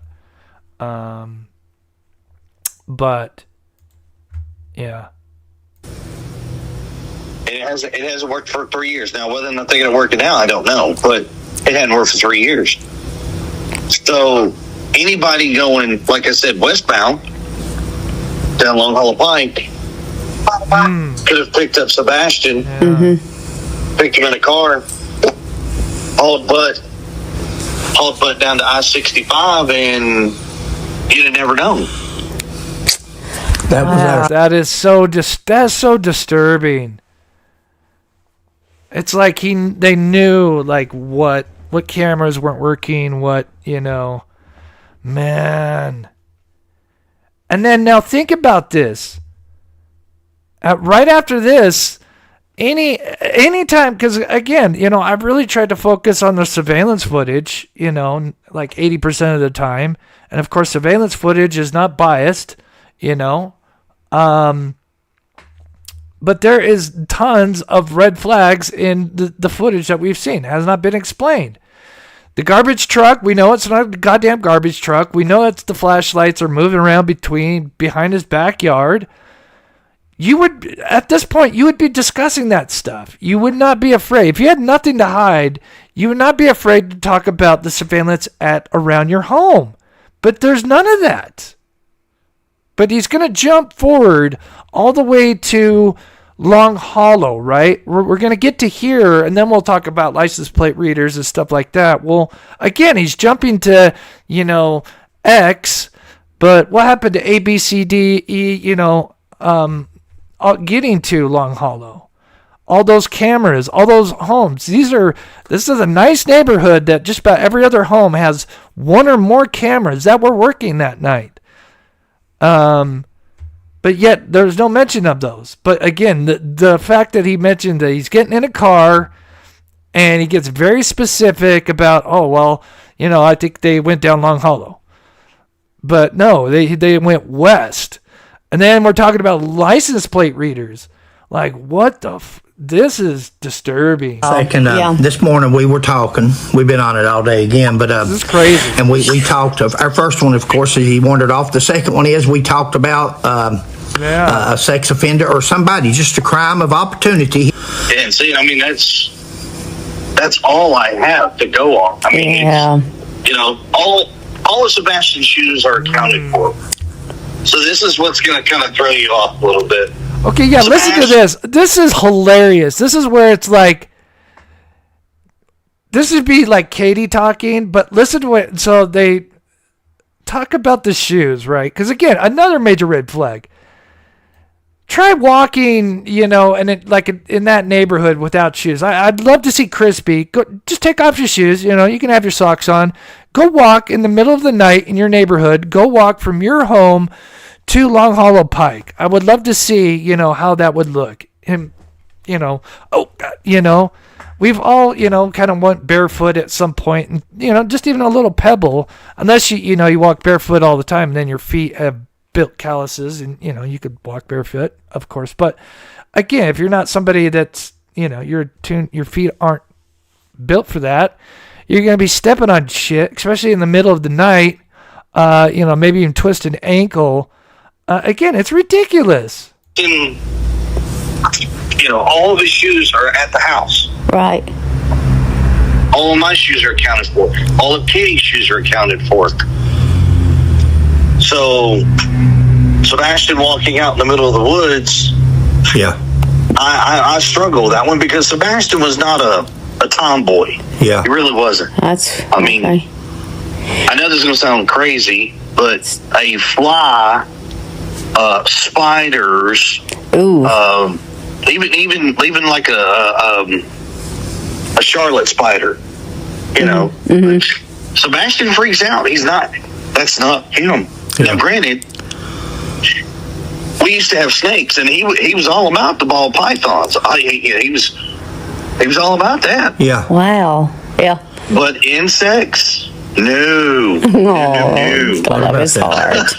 God love his heart. He was not a kid that liked to get out there in the dirt and play with cars and trucks and Tonka toys like we all used to do as kids, back when kids could be kids, So he didn't go out into... That's not Sebastian. So he didn't like to go hiking or nothing like that then?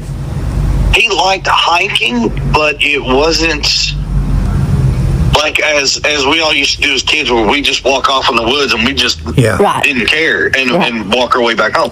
No, we used to go hiking when we lived in California down trails and stuff. I mean, all that stuff has been marked. Right. And they're well known and stuff like that. And that stuff, yes. But not. Yeah.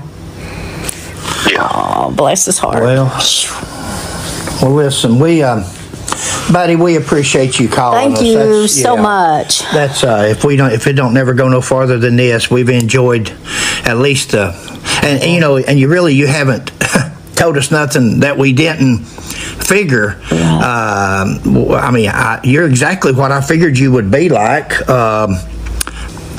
Dang, did I cut out that part where he talks about the shoes? Oh my God, do you guys want to hear that part? Let me see. Did I skip it? Oh my God, the part with the shoes is hilarious. It makes zero sense. You can tell like he's... Did I cut that out? Ooh. Even like all of his shoes are at the house. Right. Anybody going, like I said, westbound, that's all I have to go on. I mean, yeah. I struggle with that one because Sebastian was not a tomboy. Yeah. He really wasn't. I know this is going to sound crazy, but a fly, spiders, even like a Charlotte spider, Sebastian freaks out. That's not him. Yeah. Now, granted, we used to have snakes, and he was all about the ball pythons. He was all about that. Yeah. Wow. Yeah. But insects, no. God love his heart. God love his heart. He was not a kid that liked to get out there in the dirt and play with cars and trucks and Tonka toys like we all used to do as kids, back when kids could be kids, you know? So he didn't go out? Not. Yeah. Yeah. Oh, bless his heart. Well, listen, No, I got nothing to hide. I mean, There we go again. I got nothing to hide, you know. Once again, nothing to hide here, nothing to see here, folks, right? Just like SF, you know, nothing to see, you know, nothing to hide, but yet we're going to blur out like half the photo, right? Nothing to hide. There's nothing going on at 3 a.m. Just, you know, don't mind that we're going to blur half the, you know, screenshot that I'm going to send. me and Katie, and this is going to sound very off, but me and Katie are kidless. Yeah. You know, my daughter lives in New Mexico. And right now, I'm going to tell you guys that is not the truth, and it disturbs the ever-living shit out of me. I can tell you they have been cited with Faith. So he does have some kind of custody rights. I feel bad, and I am disturbed that these people are allowed. I mean, think of Emmanuel Haro, right? Again, what happened? They let Jake, you know, with the slap on the wrist with one child that literally is now practically brain dead. And now, under his care, another child is dead. History tends to repeat itself. I feel bad for Faith. My God. My ex-wife. And yes, they have custody. They've been seen in public. Oh, God. And Sebastian lived with us. Yeah. And we don't have either one of our kids. Well, I mean, we're guilty because we're not a Hallmark drama ETV story. Yeah. You know, Katie's not out there dropping to her knees in the middle of the yard, screaming and crying, and I'm not out there just Yeah, but, you know, when you actually want to look for the mothers, the parents that are desperate to find their child for whatever happened to them, they are on their knees. They're doing whatever they can. They'll go through hell and back. So him to say that just shows he's full of shit. Oh, beyond Disney. Oh, the Disney thing was just one thing.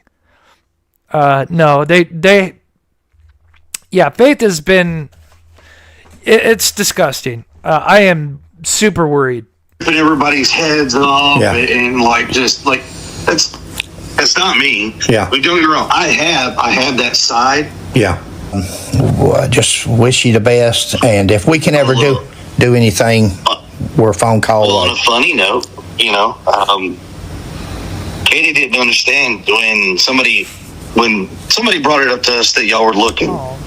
And she goes, well, the Hatfields and McCoys are. Okay, listen to this, right? Okay, this is just goes to show you how this is so fucked up. I'm sorry, pardon my language. This pisses me off. This shows you how much they're just disconnected to this case and Sebastian, right? Listen to this, okay? Listen to this. On a funny note. Wait, hold on. Back it up just a little bit. Yeah. Well, I just wish you the best. And if we can ever do anything, we're a phone call away. On a funny note, you know, Katie didn't understand when somebody brought it up to us that y'all were looking. And she goes, well, the Hatfields and McCoys are involved now. And I said, in what capacity? Yeah. Because, yeah. It's an effing joke to them. People that hear that you're out there looking, and you get to actually talk to them, they are very grateful. It isn't a joke. Yeah, I mean, if you talk to them for a while, but the way they mention that just shows them how disconnected they are. They're not like, oh my God, you guys came from another state to look for our child. Oh my God, you guys are so awesome. Thank you. Could we, maybe get you some gas money or something? Or, next time you come out here, maybe we get you a hotel or you can stay at our place. None of that. And how many people, like Silver's on the scene? How much has he been compensated by the Proud Feet? Not to say that he's asking, or anything. But again, what are they? Again, when I went to look for Dylan Rounds, Justin Rounds got me a hotel. I never asked for anything, But when I went out there with, oh gosh, on the spot. Texas Equisearch, who also Texas Equisearch was involved for searching for Sebastian Rogers.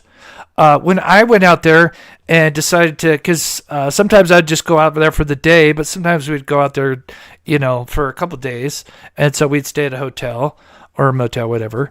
But when they heard when we were going to be out there for like I think 5 days or whatever, we were out there, with the drone and stuff, doing a big mission. Just a second he heard, second we got out there, he's like, I've where are you staying?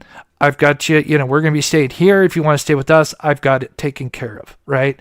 I think even offered gas money. I'm just like, hey, if you got me a room, that's plenty. But yeah, so it just shows you how disconnected they are. Right.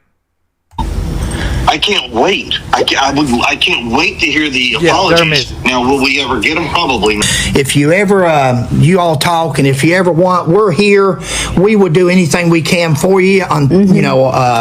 We've got some questions. I don't care to let Sheila take a snapshot of them and send them to you. You can see our questions, and you know what? I mean, we can't even go to church without being photographed. Yeah. That's sad. That was one of our questions. Do you all go to church? Yes, sir. We try to go when we can. It's free. The problem is, even at our church, that people.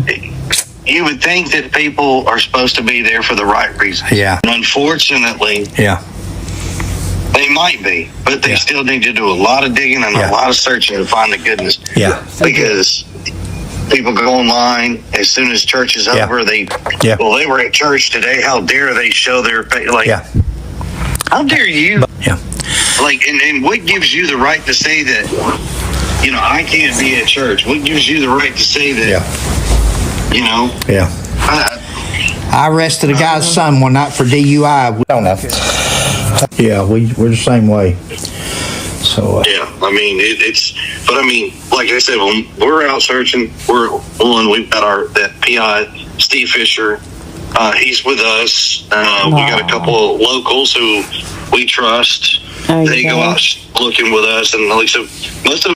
And yes, those people have gone out and looked. There has been people for a period of time, but have they searched this year? Probably not. No, I know some of those people on the other side have helped do some billboards. That's great. But again, every year the families, that still haven't have closure, they go out and they'll either start over or they're working on a certain grid.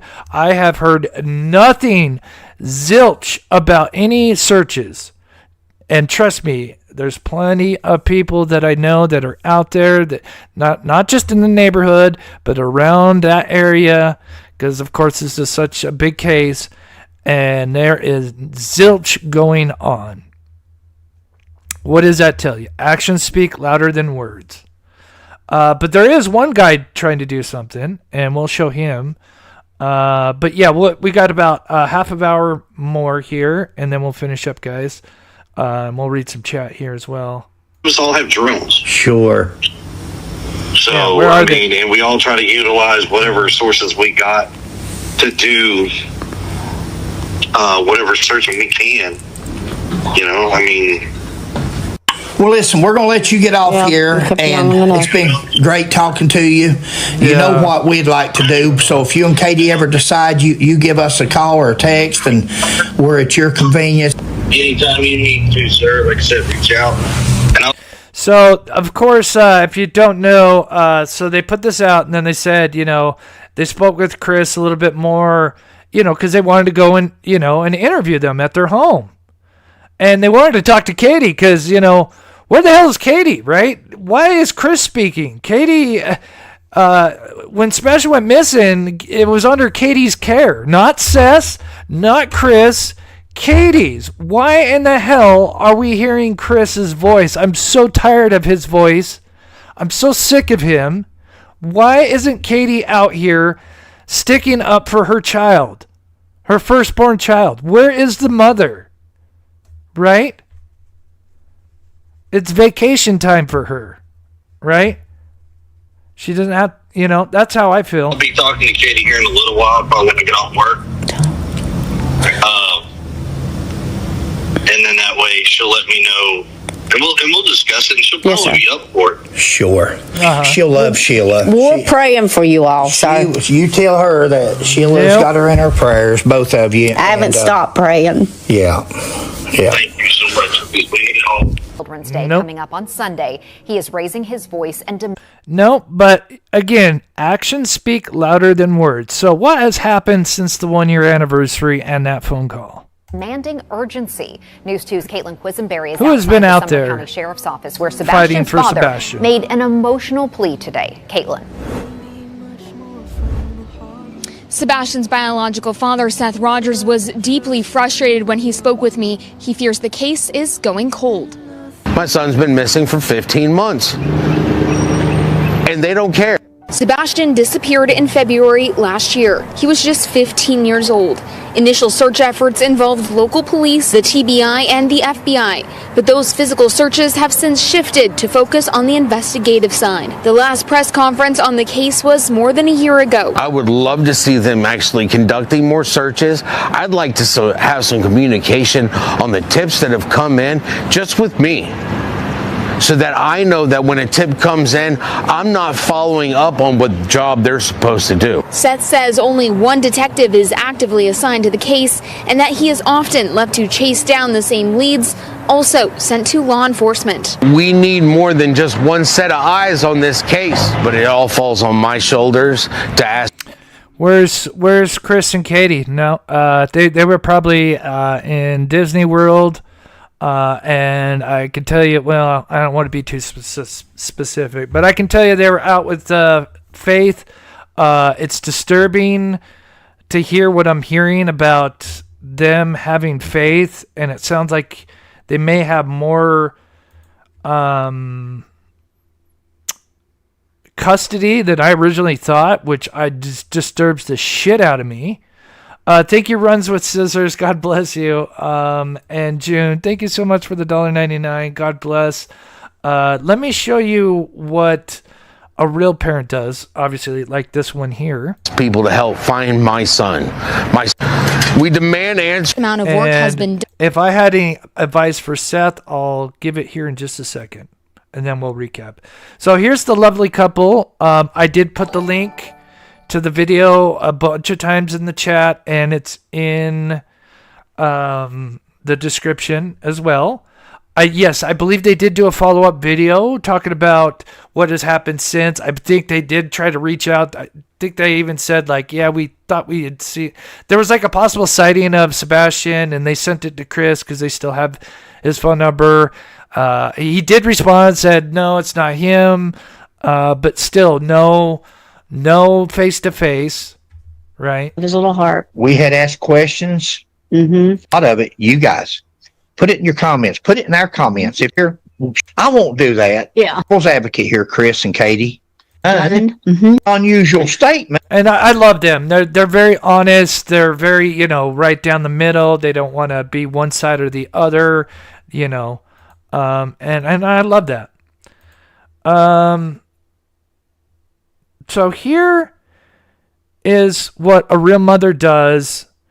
And this is, again, history tends to repeat itself. And again, right now, I believe we're in a situation where we have a case where the law enforcement just doesn't care. It could be corrupt.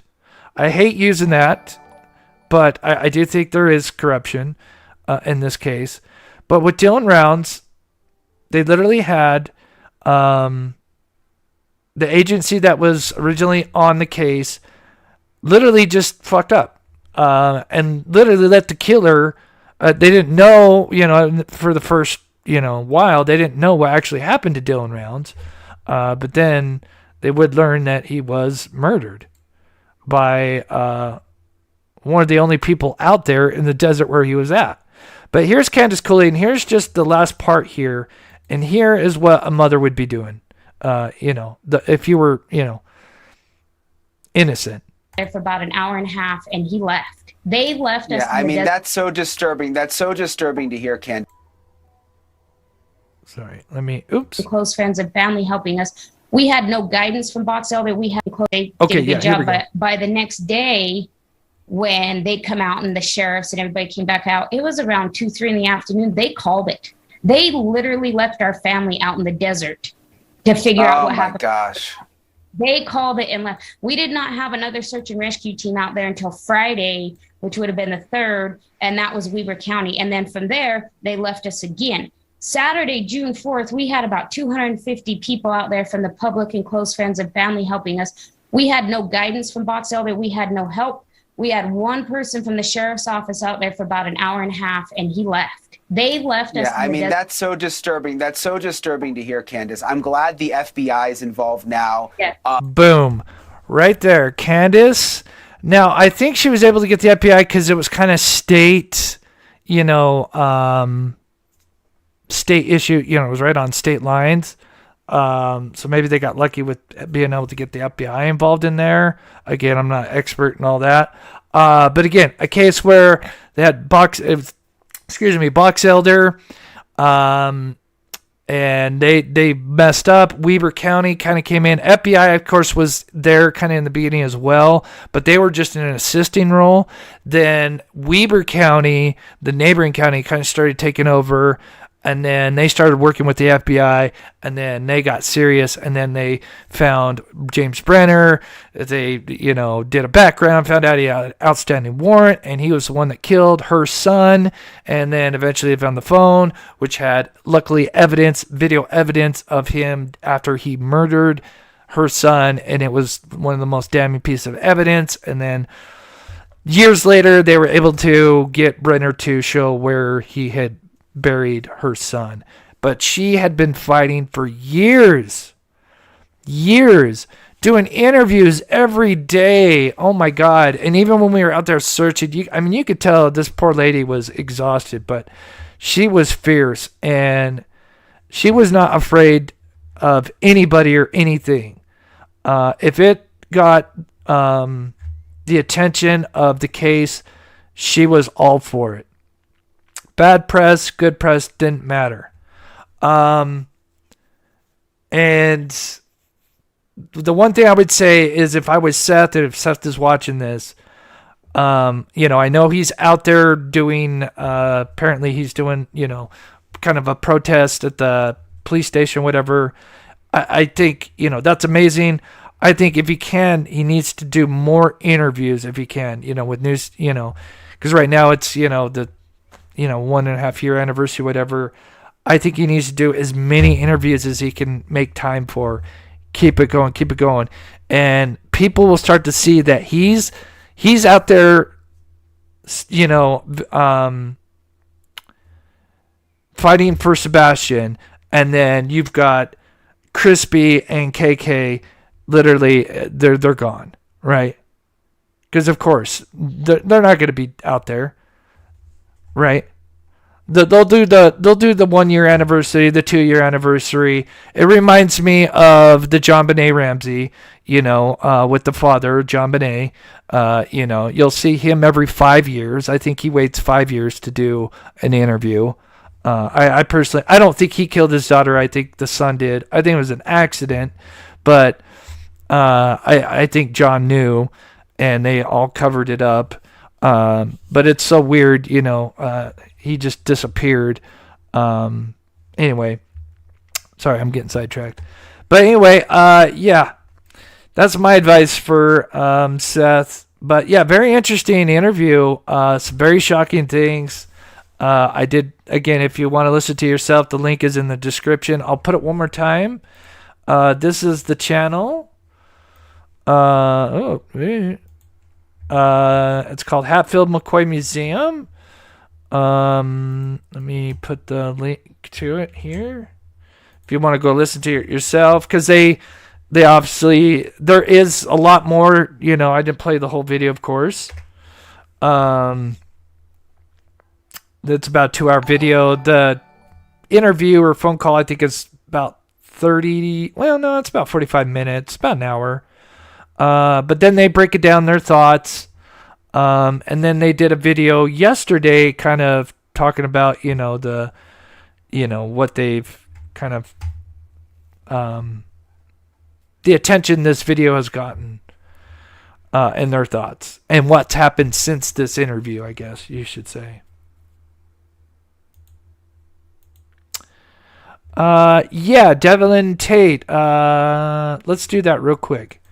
I know we showed him before. Tate Lillian. So Devlin Tate missing out of, oh gosh, where is it? Lake Odessa, which is in, oh gosh, I'm going to say the state and I might get it wrong.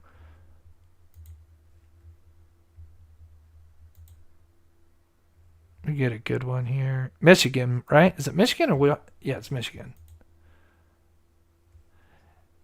Yeah, so he went missing April 21st. I think he does have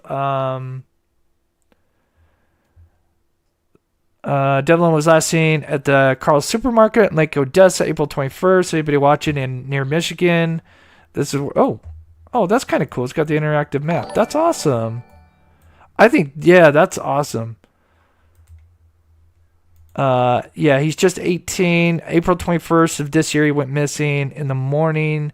Black zip-up sweatshirt, white t-shirt, blue jeans, cowboy pants. Doesn't he have a learning disability? Or am I thinking of a different case? Let me know, Panda. But he's 6 foot, so, he's kind of a tall, skinny kid. So he would stick out, somebody that's 6 foot. So if anybody's near that area, please be on the lookout. The phone number is 616-527-5753. Oh gosh, dang it. That won't work? Oh, it won't zoom in. Oh, there we go. Does that pull up right there? What is the phone number? There it is. I'm trying to pull up this thing here. Sorry, guys. You make it like that. There we go. Yeah, we always like to feature the, cases that aren't as big. Oh my gosh. There we go. I'm trying to get the QR code there. Yes, thank you. Yeah, that's what I thought. Okay, that's what I thought. Thought he had some stuff. Bring Sebastian home to his daddy. Yes, thank you. Run with Scissors. God bless.